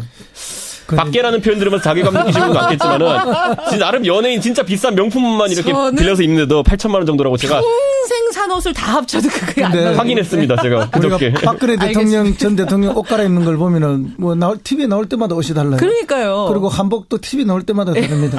그러니까 몇 벌을 가지고 갈아입는 것이 아니고 늘 새 옷을 해줬기 때문에 다 맞춰서 저는 그렇게 들었다고 보고요. 설사 밑에서 문고리 3인방이 일부를 횡령했다 하더라도 지금 전 대통령과 그 핵심 보좌관들이 그 횡령 여부를 다툰다는 것 자체가 얼마나 구질구질이 또 나오네요. 구질구질한 모습입니다. 이런 모습 알겠습니다. 정말 국민에게 안 보여줬으면 좋겠습니다. 잡범이란 표현을 쓰시는 성은실님 같은 분도 계시고 지금 사실 좀 그렇습니다. 상황이. 예, 그런 의미에서 하한가 주셨어요. 이준석 위원장의 하한가로 가보죠. 안철수 국민의당 대표 지난주에 상한가로 꼽으시더니 바로 하한가로 너무 등락폭 심한 거 아니에요? 이제 지난주까지는 이제 굉장히 박력 있게 이제 통합을 밀어붙이는 모습이 있다가 지금 이제 결국에는 이제 그래서 결과가 이제 안철수 대표 쪽이 원하는 방향으로 나왔는데 그러면 그 다음 절차는 어느 정도 내줘도 되거든요. 약간 보면은. 통합 반대파한테? 통합 반대파는 지금 합의위원을 요구하고 있지 않습니까? 비례대표 의원들 출당시켜 주시오. 우리랑 그렇죠. 같이 가고 싶어하는 사람들은 좀 서류상 정리해 주시오. 이거잖아요. 그렇죠. 그럼 합의위원을 했을 때 뭐 그게 뭐 절차상으로는 해볼만 하거든요. 왜냐하면 과거에 우리 바른정당이 생겼을 때도 보면은 비례대표 김연아 의원을 안 내보내줘가지고 이제 그렇죠. 얼마나 서로 이제 좀 곤란한 상황들이 있었습니까? 지금도 안 내보내준 상태잖아요. 그렇죠. 솔직히 말하면 뭐 지금 안에 뭐 국민의당 안에서 의석수가 뭐 3석 있고 4석 있고 더 있는 게 무슨 의미가 있습니까? 안에서 분란이 나고 대중적으로는 그냥 깔끔하지 못하는 의미를 주지. 반대로 오히려 이제 통진당이 이제 정의당에 갈라질 때는 서로 그냥 합의위원을 했잖아요. 그러니까 그런 전례처럼 이제 서로 제명해주는 형태로 합의위원을 할 수 있는데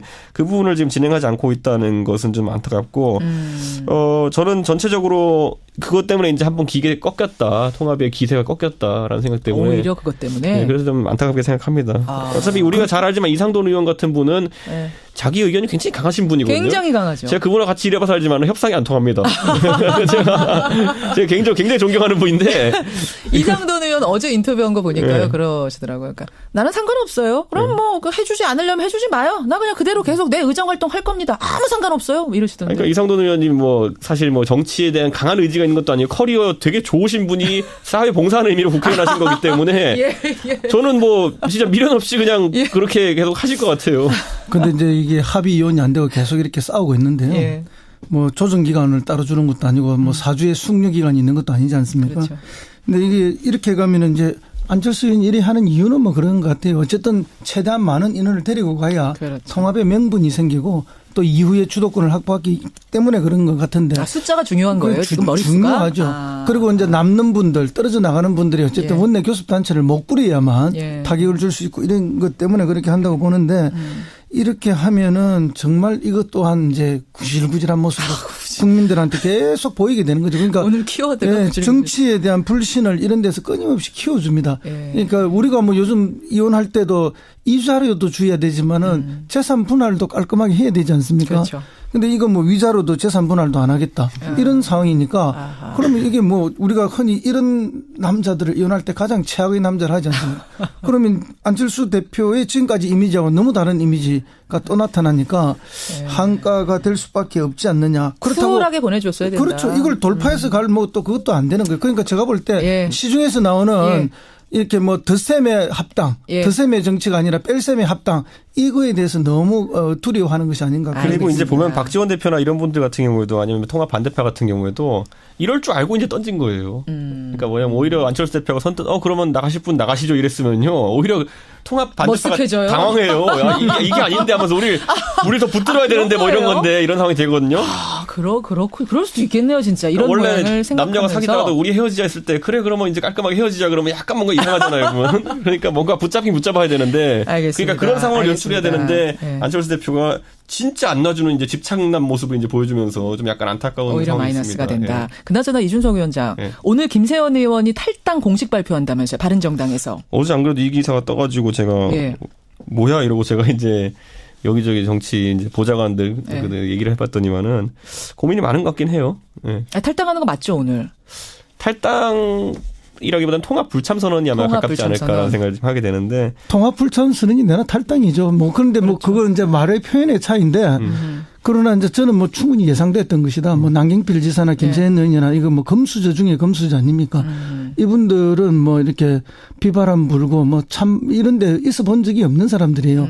그 이상은 높게 가져왔지만은 와보니 현실이 아니니까 뭐 비닐하우스로 돌아가겠다는 거죠. 이게 다 이어지는 게 뭐냐면요. 안철수 대표 어제 지지부진한 모습 보이고 국민의당 내분이 많은 것 같으니까 통합하려던 사람도 이게 맞나 싶은 생각이 드는 거예요. 이 길이 맞나 돌아보게 된다. 훨씬 박력 있게 나갔어요. 자, 그럼 제 질문은 뭐냐면. 저는 안철수 대표 때문이라고 생각하진 않습니다. 그러면요. 근본적으로 본인들이 정치를 해온 방식이 편한 길로만 해왔던 사람들이기 때문에. 이렇게 뭐 개척하면서 통합하면서 막 흙으로 읽어가면서 이렇게 갈. 근데 원래 그래서 이제 유리온실이라 생각하는 비닐하우스로 돌아가는데 가보니까 지금 비닐하우스도 곳곳에 찢어지고 구멍이 뻥뻥 나 있는 거예요. 간다고 해서 과거처럼 그렇게 따뜻한 비닐하우스는 아니다. 원래 정치라는 게 원래 그 몇 명이 하면 이렇게 막 밀어붙이면 하면서 따라가는 경우도 있고 이렇게 분위기가 이제 그렇죠. 타이밍이 중요하거든요. 그런데 이미 이런 상황 속에서 국민의당이랑 합당 논의가 이제 되고 있다라는 얘기가 나오면서 그럼 자유한국당은 그럼 뭐 하겠습니까? 그날부터 모든 힘을 기울여가지고 그걸 방해하려고 할 텐데 그렇죠. 이게 속도감 있게 진행되지 않으면 이런 결과가 나옵니다. 그럼 어쨌든 김세현 의원이 왜 나가는가에 대해서 두 분의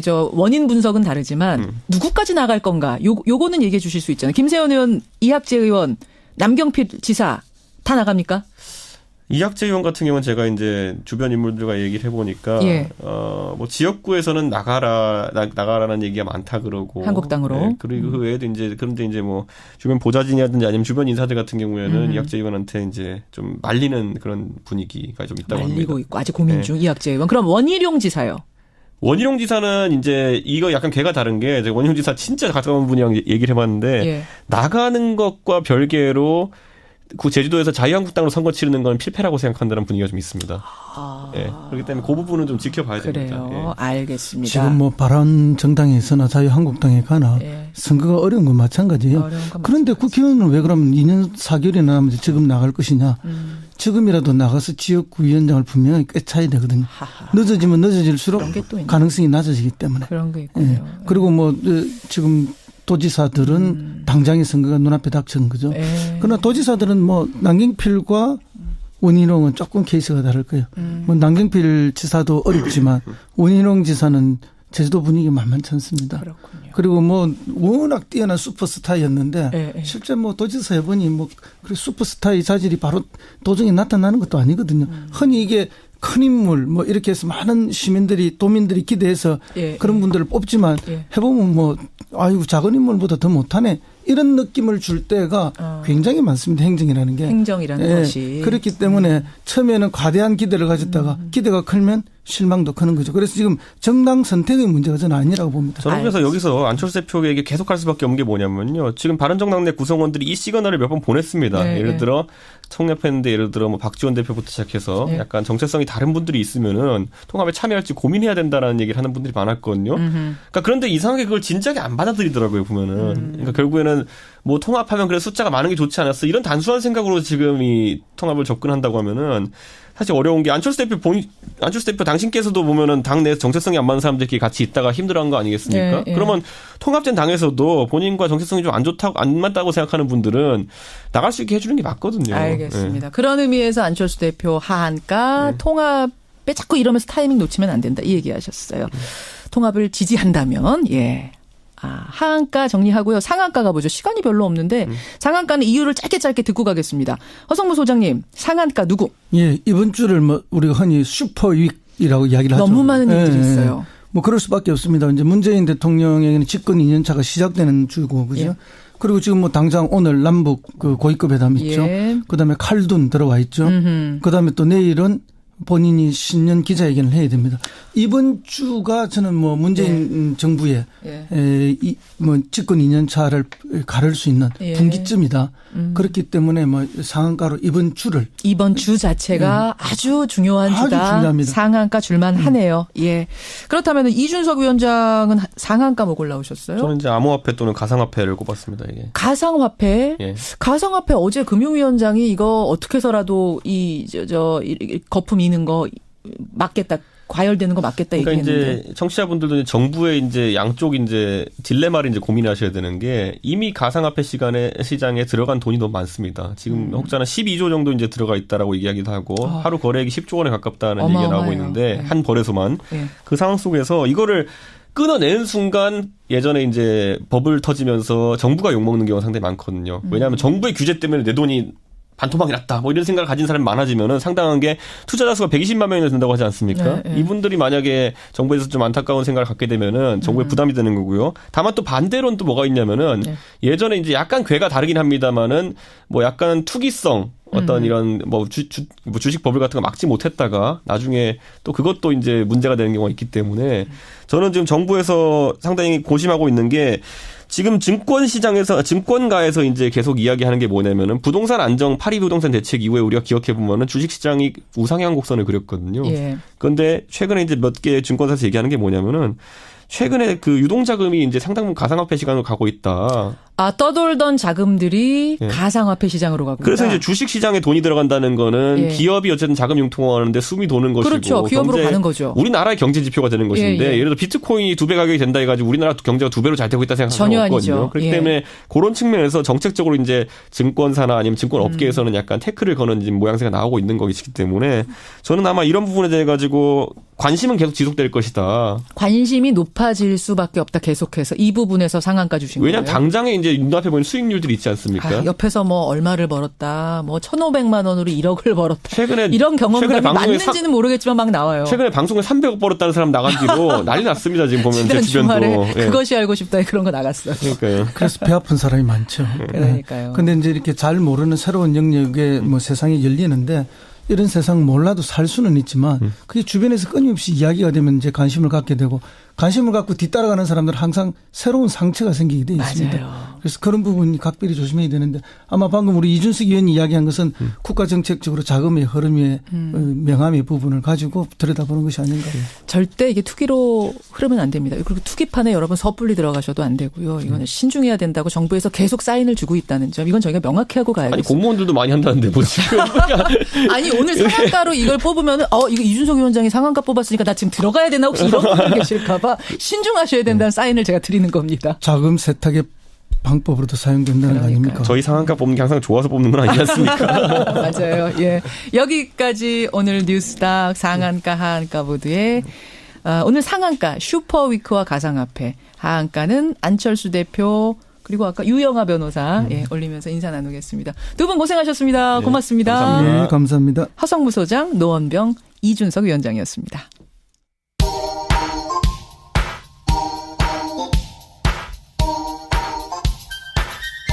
김현정의 뉴스쇼 CBS 라디오와 함께하고 계십니다. 저는 퇴근길 시사잡기 정관용입니다.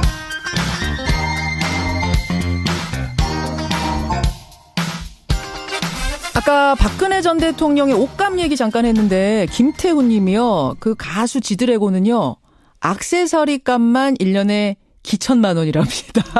그래서 수억 원 정도 나올 수 있다 이러셨고 김귀희 님은 허 소장님이 말한 구질구질 이게 정답이다. 아유, 예. 윤인중 님은 어디 그냥 구질구질한 구석이 거기뿐이겠습니까? 국민들은 신경 안 쓰는 부분에 특히 구질구질한 부분이 많다. 이런 말씀하셨고 성은실 님은 이번 주가 대한민국과 한반도 전 세계의 평화를 전하는 그런 상한가의 주가 됐으면 좋겠다. 이런 문자도 보내주셨어요. 고문 이야기 들으시고 박상호님 고문은 어떤 이유로도 정당화될 수 없습니다. 고명성님 지금도 기억에 선명한 박처원, 이근한 이들이 제대로 된 처벌도 받지 않고 살았다는 게 화가 납니다. 이러셨습니다. 특히 박처원 치안감은 이미 세상을 떠났어요. 찾을래도 찾을 수가 없고 사과를 들을래도 들을 수가 없는 상황이라는 게 참 원통하다 이런 문자.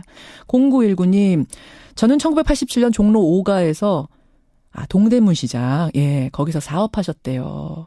저와 지인들은 두두두두 최루탄 속에서 눈물 흘리며 보도블록을 망치로 깨서 학생들에게 나누어줬던 그리고 학생들이 경찰에게 쫓길 때는 가게로 들여서 셔터를 내리고 숨겨주었던 그 기억이 선명하다고.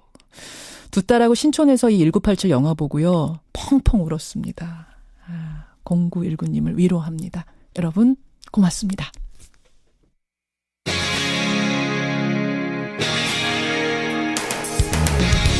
여러분께서는 지금 CBS 라디오 김현정의 뉴스쇼를 함께하고 계십니다. 어제 아침 청주에서는요. 손수레를 끌고 도로 위를 걷던 할머니 한 분이 승용차에 치여 숨지는 사고가 있었습니다.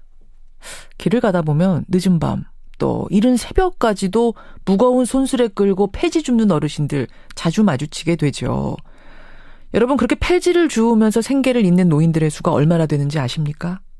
자그마치 175만 명에 이른다고 합니다. 그러고 보니 우리가 참 자주 목격하면서도 그 실태조차 정확히 몰랐던 것 같아요. 오늘 폐지 줍는 노인들의 이야기에 귀 기울여 보겠습니다. 인천 계양구에 사세요. 고대진 어르신 연결을 해보죠. 고대진 할아버님 안녕하세요. 안녕하세요. 예, 실례지만 연세가 얼마나 되세요? 82세입니다. 82세면은 1937년생입니다. 37년생. 네. 야, 폐지 줍는 일 하신 지는 얼마나 되셨어요? 한 5년 좀 넘었습니다. 5년 넘게. 네. 아침에 몇 시에 시작하세요, 일을? 지금은 보통 8시요. 보통 8시에. 네. 몇 시까지 끌고 다니세요? 그러니까 그건 시간이 없습니다. 예, 뭐 폐지가 많이 주어진 날은 좀 일찍 끝나고 아무리 돌아다녀도 영 안 나오는 날은 늦게까지 계시고. 네, 그렇습니다. 예. 늦게까지 하시는 날은 몇 시까지나? 보통 8시요. 아이고, 밤 8시까지. 네. 안 힘드세요? 제일 힘든 거이 폐지를 싣고 예. 폐지 사는 데까지 갈 때요. 예. 그때는 차가 양쪽으로 다 있어가지고요. 상당히 신경을 써야 되고요. 예. 아주 위험하기도 하죠. 아, 그렇겠네요. 옆에 차 긁힐까봐도 걱정되고 앞에서 오는 차 부딪힐까봐도 걱정되고. 아유, 그럼요. 그렇게 일하면 하루에 얼마나 보세요? 하루에 10,000원. 하루 10,000원? 네. 많이 불 땐 그렇고요. 아이고. 12,000원. 조금 불 때는 뭐 그냥 몇천 원에 지나지 않죠. 아이고. 아니, 하루 종일 돌아다녔는데 몇천 원어치밖에 못 모으세요? 그렇습니다. 지금 이 폐지를 하는 사람이요. 예. 엄청나게 많습니다. 한 동네도 몇십 대예요. 그래요. 한 동네도요. 그만큼 요즘 일자리 잡기도 어려워지고 하니까 네. 너도 나도 그냥 폐지라도 줍자 이런 분들이 많으신 거예요. 예, 많습니다. 그래요. 그렇게 해서 그러면 한 달 벌이가 평균 얼마나 되십니까? 여름에는 좀 날씨가 좀 길잖아요. 예, 해가 기니까. 해가 기니까 평균으로 쳐서 한 20만 원 분다고 그럴까요? 한 달 평균 20만 원? 네. 그럼 겨울에는 그것만큼도 못 벌어요? 그렇죠, 못 벌죠. 어이구.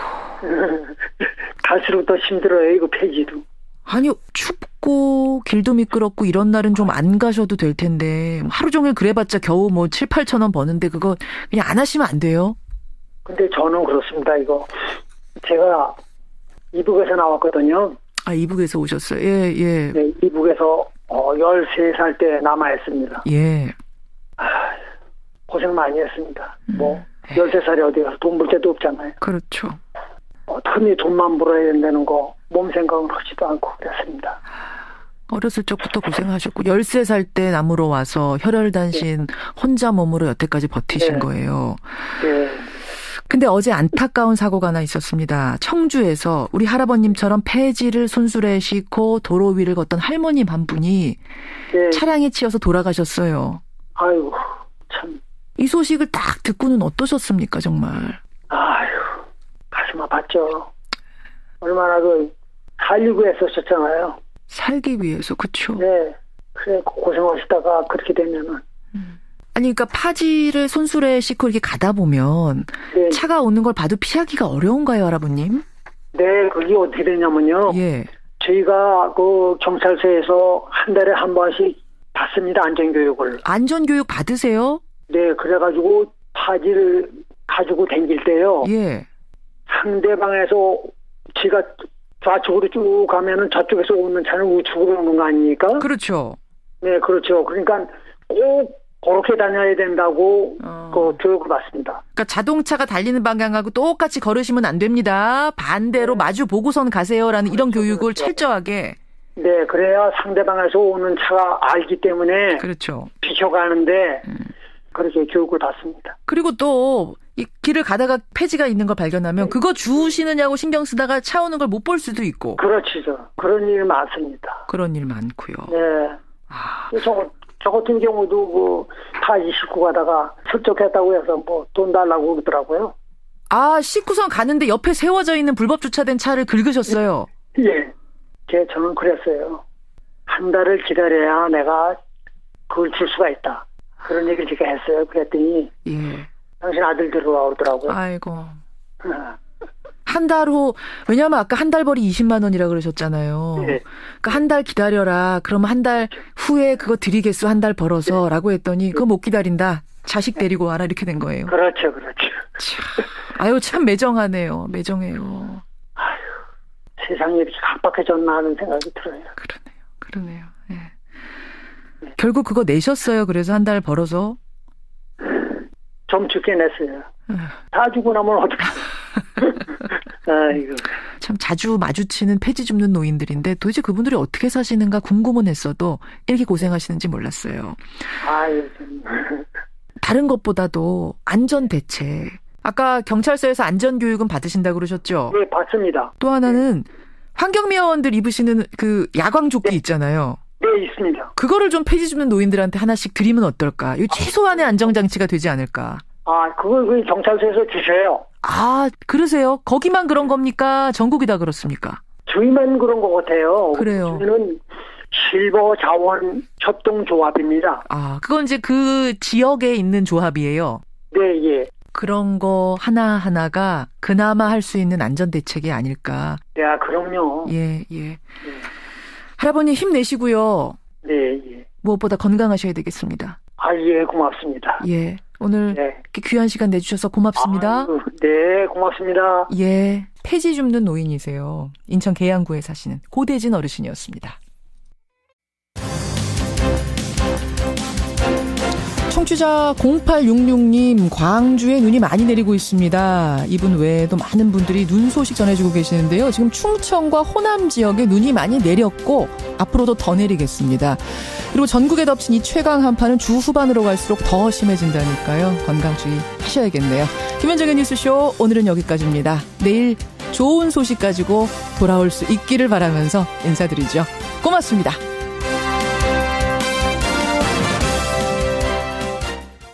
이런 것을 바탕으로 볼 때 이번 회담의 판이 커질 것을 기대해 볼 수 있는 건데요. 하지만 북한과의 대화는 항상 변수가 있었죠. 예, 이분과 함께 예측해 보겠습니다. 더불어민주당의 통일외교 전문가 홍익표 의원 연결해 보죠. 홍 의원님 안녕하세요. 네, 안녕하세요. 반갑습니다. 예, 반갑습니다. 네. 회담 시작 시간은 10시, 마감 시간은 따로 없다면서요. 네, 보통 남북회담의 마감 시간은 회담이 끝나야 끝나는 것입니다. 그렇죠. 근데 2015년 생각해 보면은 그때 무박 4일 동안 진행이 됐었어요. 예, 그렇습니다. 그 당시가 좀 이례적이었던 것이고요. 과거 김대중 노무현 정부 당시 남북회담을 할 때에도 통상적으로 한 2박 3일이면 하루 정도 연장하거나 또는 마지막 한 하루나 또 이틀 정도는 거의 한 40여 시간 이상을 밤새면서 계속 회담을 진행한 적은 비일비재했었습니다. 그렇죠. 이번에도 그렇게 될 가능성이 있다는 얘기네요.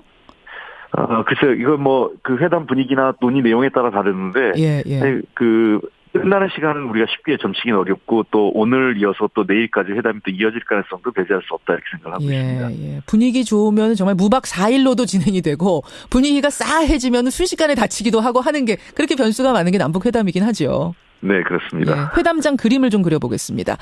우리는 조명군 통일부 장관, 천혜성 통일부 차관, 노태강 문체부 차관, 그리고 국무총리실 감사, 또 평창 관계자 이렇게 참석을 하고 북한은 리선권 조평통 위원장, 전종수 부위원장, 황충성 총무, 체육계 인사 2명, 5대 0입니다. 그렇습니다. 홍 의원님, 이 인물들 몇 면을 보면 좀 분위기 예측이 가능한가요? 일단은 아까 처음에 우리 사회자께서 말씀하신 것처럼 평창올림픽에 우선 주력하면 남북관계에 대한 폭넓은 대화의 가능성을 열어놓은 구성이다 이렇게 보면 될 것 같습니다. 일단 우리 측의 대표는 이제 조명균 통일부 장관과 그다음에 천혜성 통일부 차관이 또 같이 나가는 게 굉장히 이례적이죠. 그렇죠. 장차관이 함께 나가는 게 아주 이례적입니다. 통일부에서. 통상적으로 장관이 나가면 차관이 서울을 지키면서 본부 상황실을 운영하는 것이 일반적인데 이번 내용은 천혜성 차관이 나간 이유가 이후에 회담의 모멘텀을 이어갈 때 실무적으로 회담의 내용을 잘 아는 사람이 계속 있어야 한다는 얘기는 이미 정부 차원에서는 이번 회담을 일회성으로 끝나는 게 아니라 차후 여러 다양한 형태의 실무회담에 천혜성 차관을 대표급으로 어떤 염두에 두고 있는 구상이 아닌가 그런 추후 회담까지 염두에 두고 있는 것으로 생각되고 있고요. 그렇군요. 예, 그다음에 노태강 문화체육관광부 차관과 그다음에 김기용 평창 조직위 기획 사무처장인데요. 예. 이 두 분은 뭐 그야말로 이 현안인 평창올림픽과 관련돼서 그렇죠. 관련됐고 안문현 총리실 심의관은 아마 전반적으로 그 이 두 가지를 다 백업할 수 있다고 생각합니다. 남북 관계는 통일부만 갖고 안 되기 때문에 총리실 차원의 범정부적 지원이 필요하고 또 평창올림픽도 역시 총리실에서 진행이 되는 거죠. 근데 반면에 이제 북측의 5명의 대표인데 잘 아시는 것처럼 리선권 조평통 위원장과 전정수 조평통 부위원장이 2명이 나오는데요. 조평통은 작년 6월 최고인민회의에서 우리 국회격이죠. 그 기존의 그 당의 통전부 산하기구에서 이제는 국가의 국무위원회 직할의 국가기구로 위상이 바뀌었습니다. 그래서 이번에 통일부의 파트너로 이미 염두에 둔 북한이 이후에 남북 대화에서 사실 북한 내각에서는 남북 그 통일부에 상응하는 파트너가 없거든요. 그걸 염두에 둔 조치라고 보고요. 특히 전정수 씨 같은 경우는 오랫동안 남북 대화에 참여했던 경험이 있기 때문에 사실상 회담을 실무적으로 이끌어간다 생각됩니다. 근데 그 전정수 부위원장 말이에요, 홍 의원님. 지난 2015년에도 나왔었어요. 차관급 당국 회담 대표로. 근데 개성공단 문제를 걸면서 회담 결렬시켰던 장본인이 이 사람이거든요. 네네. 괜찮겠습니까? 이번에도 뭔가 좀 태클 걸면서 압박하는 역할을 하지 않겠느냐 이런 얘기 나오던데. 그게 그 전정수 부위원장 개인의 선택이 아니죠. 우리도 예를 들면 뭐 통일부 장관이 가고 또 차혜성 차관이 혼자 가서 독단적으로 회담을 틀거나 회담을 또 뭐 그 정부의 지침 없이 변경시켜내지 않습니다.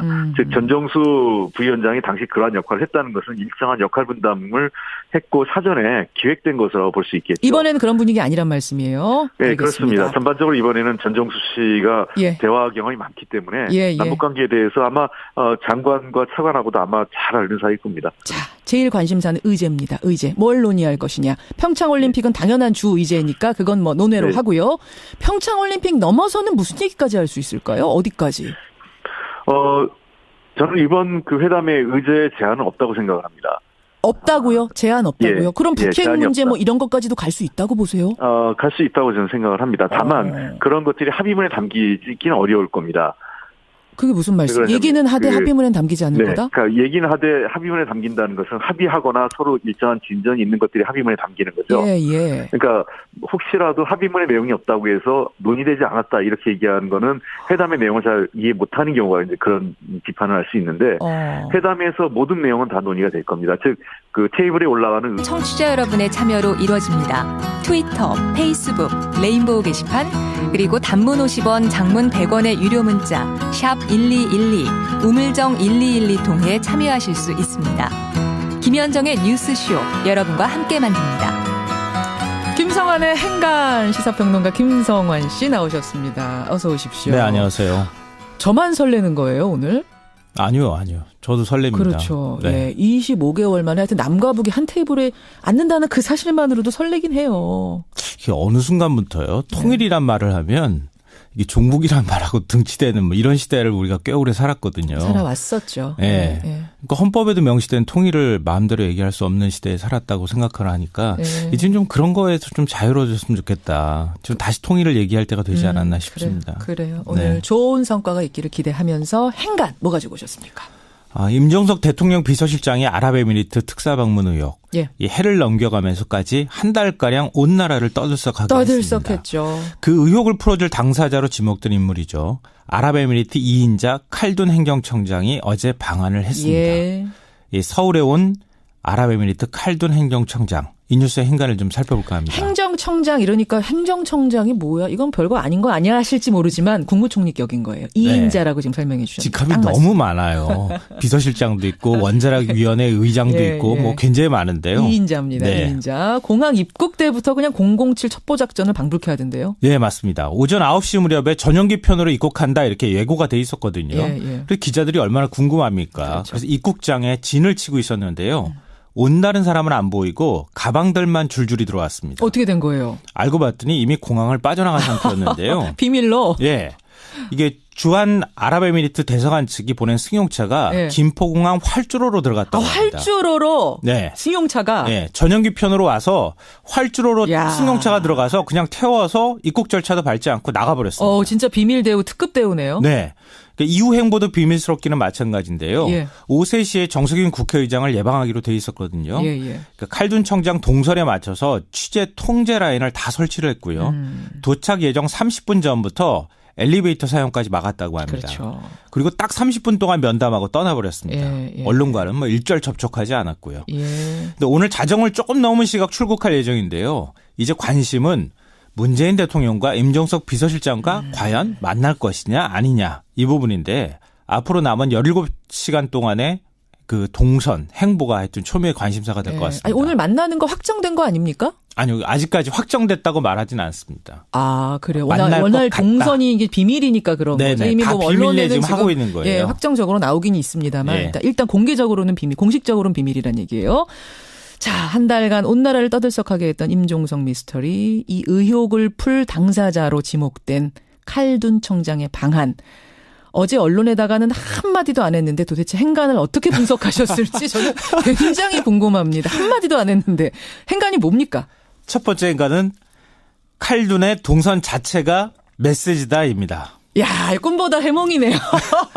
아니요, 이게 맞을 거라고 생각하는데요. 동선 자체가 정말 메시지입니까? 예, 동선을 잘 살펴보면 가장 먼저 만난 사람이 누굽니까? 정석윤 국회의장. 예. 그것도 의전상 만남이 아니라 직접 만납시다 해서 만나는 겁니다. 아, 칼둔이 만나자고 해서? 그리고 양국 관계 발전을 지속해 나가겠다. 국회에 협조를 부탁한다 이렇게 얘기를 했습니다.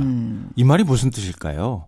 최근에 나왔던 최신의 어떤 뉴스와 같이 이제 결합시켜서 말씀드리면 이명박 정부 시절 맺은 군사협력 이거 국회가 조약 체결이든 뭐든 승인을 안 해준 것인데 지금 파병을 하든 뭘 하든 할 수밖에 없는 상황이다. 그렇죠. 그래서 문제가 된 거 아니냐 이런 얘기가 있잖아요.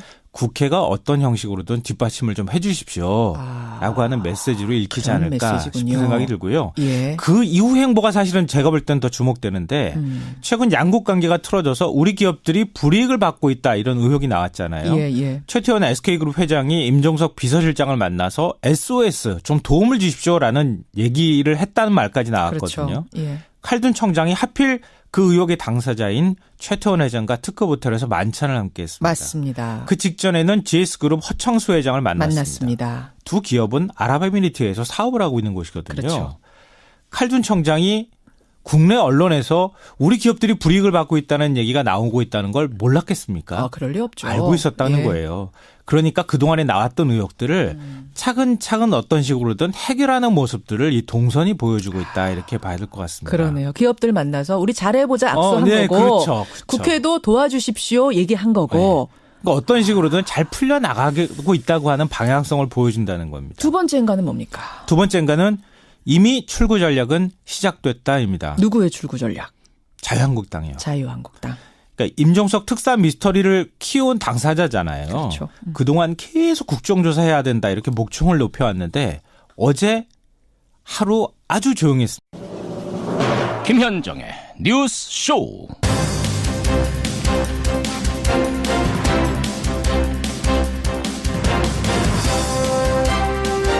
(25개월) 만에 만납니다. 애청자 여러분 안녕하십니까. 오늘 오전 10시 25개월 만에 남과 북이 만납니다. 평창올림픽에 대한 논의는 기본이고요. 그 외에 어디까지 대화가 확장될 것인가 이게 관건인데요. 사실 이번 회담은 남북 서로의 필요가 맞아떨어지면서 열리는 겁니다. 남한은 한반도 평화 확보가 필요했고요. 북한은 국제사회에서 고립되지 않았다는 메시지가 필요한 그 시점이었던 겁니다. 이렇게 서로의 요구가 딱 맞아떨어진 게 오랜만인 거죠. 어렵게 열린 대화의 장이 올림픽 이후까지 이어지려면 남도 북도 큰 욕심 부려선 안 될 겁니다. 상대에게 요구를 쏟아내기 시작하는 순간 분위기가 깨진다는 사실. 열리기는 그렇게 어려워도 다치는 건 순간이라는 거 우리는 수없이 경험해왔죠. 남도 북도 테이블에 정중히 앉았으면 좋겠습니다. 날씨는 참 많이 춥지만 정신은 오히려 맑아지는 그런 아침이네요. 김현정의 뉴스쇼 출발합니다.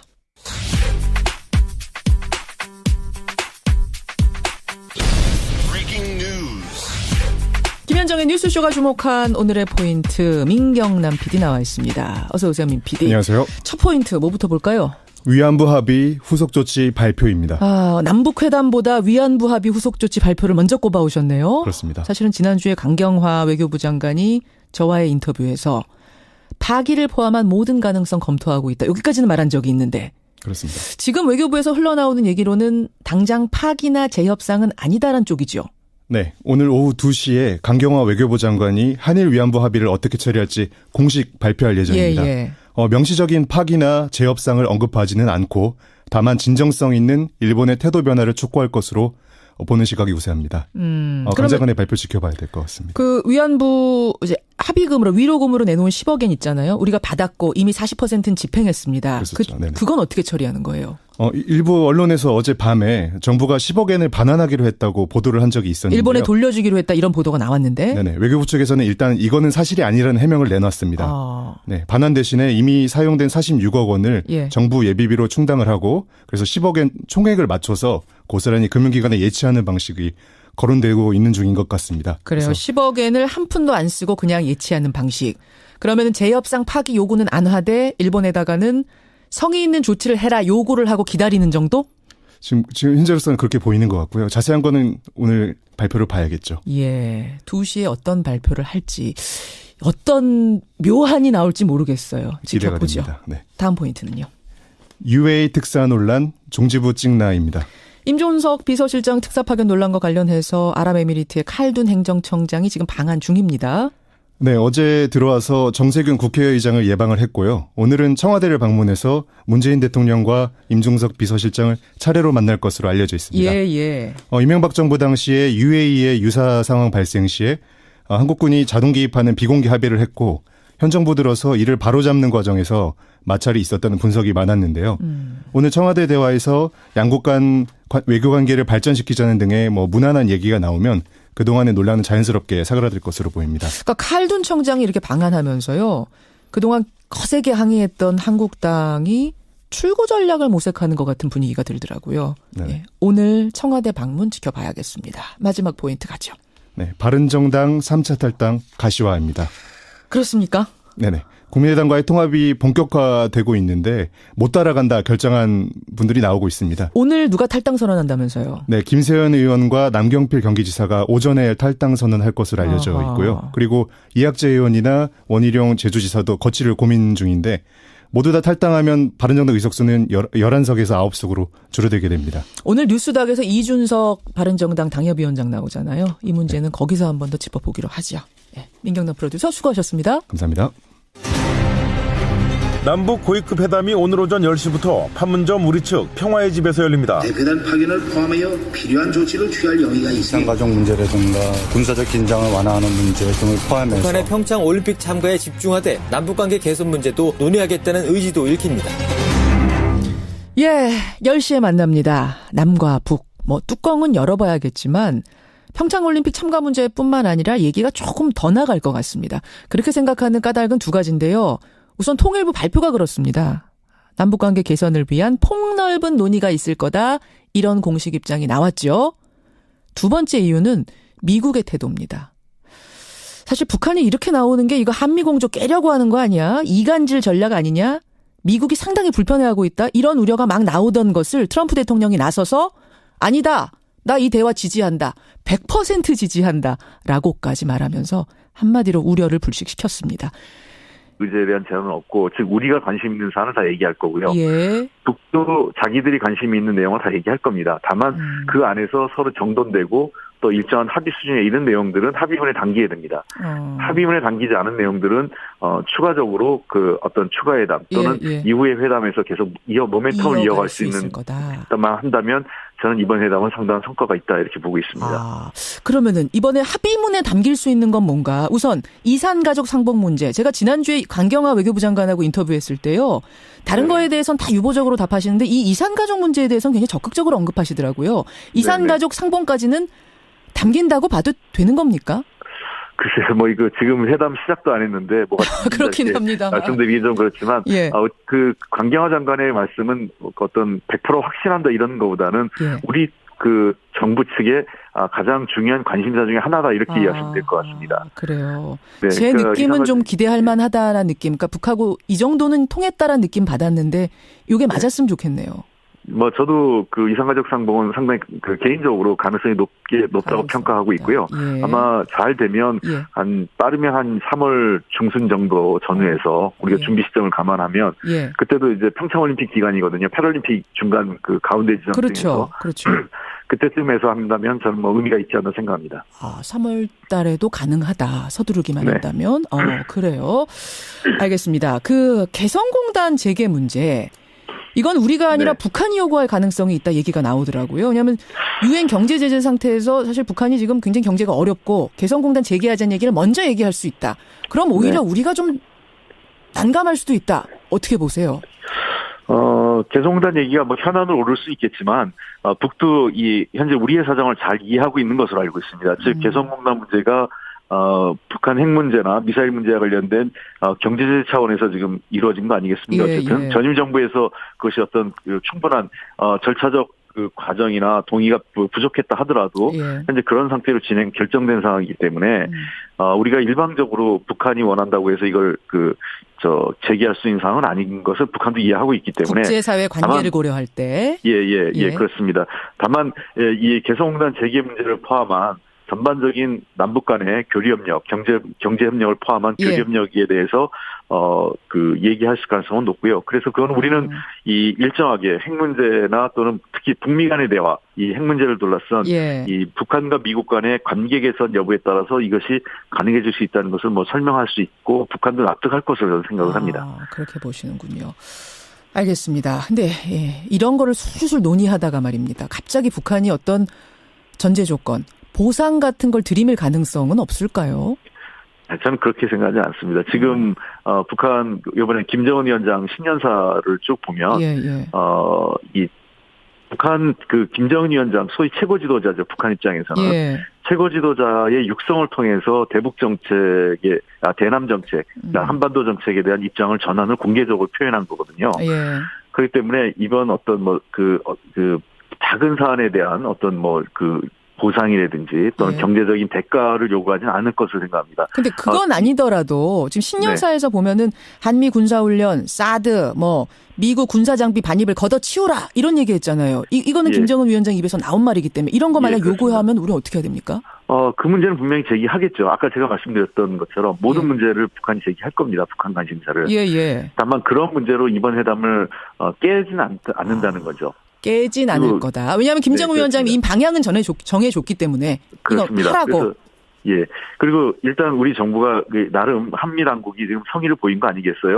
북한으로서는 만족할 수 없지만 훈련 자체가 지금 연기돼 있는 상태고 훈련이 연기된 상태에서는 불가피하게 한미 군사 일정을 군사 훈련이나 여러 가지 일정을 감안하면 그것이 누구의 표현은 조정이고 누구에 의해서는 축소 훈련이라든지 이런 여러 가지 형태로 될 불가피한 상황입니다. 그런 걸 우리가 북한에게 상황을 설득을 하면서 특히 이 문제는 남북 간의 포함이 물론이고 북한과 미국 간의 여러 가지 대화 채널에서 함께 병행 논의될 상황이기 때문에 북한도 이런 상황은 미국과의 자기들 나름대로 대화 채널을 유지하고 있거든요. 그런 속에서 논의가 이루어질 것으로 저는 생각됩니다. 알겠습니다. 30초 남았는데요. 하나만 여쭐게요, 홍 의원님. 고위급 인사, 예를 들면 김여정 같은 사람이 평창을 방문할 가능성 있습니까? 글쎄요, 그거는 저는 좀 너무 깜짝쇼 같은 거고, 우리나라의 관심사가 그런데요. 저는 가급적, 일반적으로 보면 최희 국가체육지도위원회 위원장이 제일 가능성이 높은데, 깜짝 방문이라면 저는, 남북 관계나 여러 가지 향후 관계를 고려할 때 최용의 국무위원회 부위원장급이 온다면 우리로서는, 최상의 파트너가 오는 것이 아닌가 생각합니다. 그래요. 알겠습니다. 오늘 회담 지켜보기로 하죠. 고맙습니다. 네, 감사합니다. 더불어민주당 홍익표 의원이었습니다.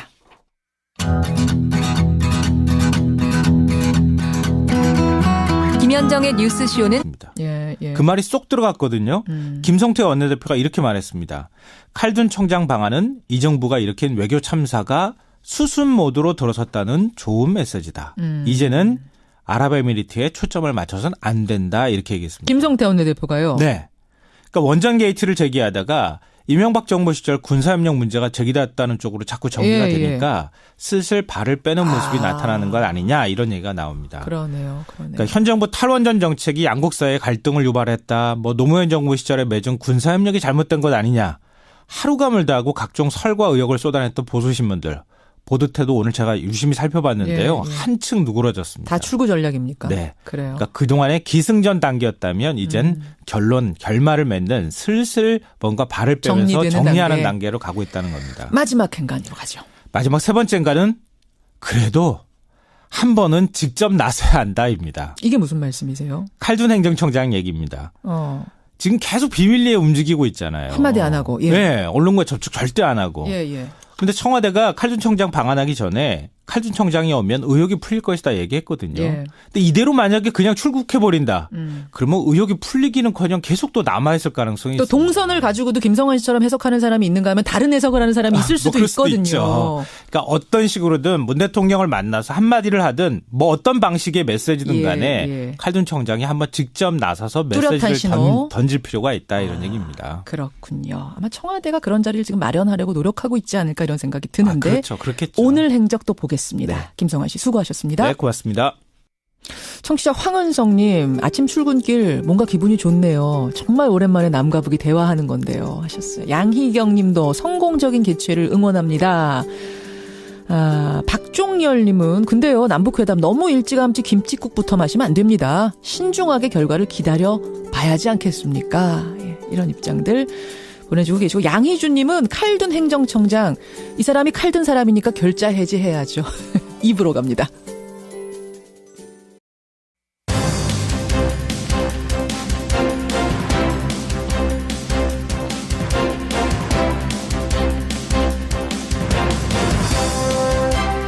김현정의 뉴스쇼 2부 출발합니다. 1987년 6월 항쟁을 다룬 영화 1987. 이 영화가 크게 흥행을 하면서 우리는 6월 항쟁의 등장인물들을 다시 한번 떠올려 보게 되는데요. 그중에 한 사람, 여러분 고문기술자 이근한을 기억하십니까? 고문은 예술이다. 이런 강연을 몇 년 전에 했던 게 보도가 되면서 참 또 한 번 울분을 터뜨리게 했었는데 그 고문기술자 이근한은 지금 어떻게 지내고 있을까요? 김정훈 기자가 2017년 이근한을 찾아서 떠나봤답니다. 과연 만났을지 잠시 후에 김정훈 기자 만나보죠. 화요일 뉴스닥에서는요. 오늘 이번 주 참 슈퍼위크죠. 오늘 회담부터 시작을 해서 줄줄이 큰 이벤트들이 있는데 이번 주에 상한가 하한가로는 어떤 인물을 뽑아오셨을지 두 패널 만나보겠습니다. 오늘 또다시 무서운 한파가 찾아왔는데요. 청주에서는요. 어제 오전 이 한파 속에 폐지 리어카를 끌고 가던 할머니가 차에 치여서 돌아가시는 일이 있었습니다. 여러분 그 리어카 한가득 폐지 주우면 그게 얼마나치나 되는지 아세요? 예, 폐지 줍는 할머니 할아버님들이 몇 분이나 되는지 혹시 아십니까? 오늘 80대의 폐지 줍는 할아버님 한 분을 뉴스쇼에서 연결해 보겠습니다. 생생한 이야기 들어보시죠. 50원에 담은 100원의 장문 유료 문자 샵 1212 카톡 레인보우까지 열어놓고 출발합니다. 오늘 2부 첫 순서는 1987년으로 돌아가 보겠습니다. 요즘 영화 1987에 대한 관심이 뜨겁죠. 박종철 고문치사 사건에서부터 6월 항쟁까지 그 이야기를 담고 있는데 관객 수 400만 명을 넘어섰고요. 문재인 대통령까지 직접 영화관을 찾으면서 그 열기가 더 달아오르고 있습니다. 특히 이 실제 사건을 바탕으로 하고 있다 보니까 영화 속의 인물들, 그러니까 당시의 실존 인물들에 대한 관심도 높아지고 있는데 이 영화에서 가려진 그리고 실제로도 꽁꽁 숨어 지내왔던 하지만 우리가 꼭 한번 짚어봐야 하는 핵심 인물이 있습니다. 바로 고문기술자 이근한 씨. 이 이근한 씨의 행적을 김정훈 기자가 밟아봤다고 합니다. 김정훈 기자. 네. 고문기술자 이근한 씨를 찾아봤다고요? 네. 근데 하지만 이근한 찾기에 앞서서 이 사람부터 만나봐야 할 것 같은데요. 한번 들어보실까요? 예. 정황상 고문치사가 확실해요. 각하께서 심려가 크십니다. 조사관이 책상을 탁 치니 억 하고 조 수사관이 책상을 탁 치니 억하고 죽었다. 그 유명한 표현이 나오는 그 영화 1987의 한 대목 지금 소개해 주신 거죠. 맞습니다. 대공분실에서 조사받던 박종철 군이 어떻게 숨졌는지 설명하면서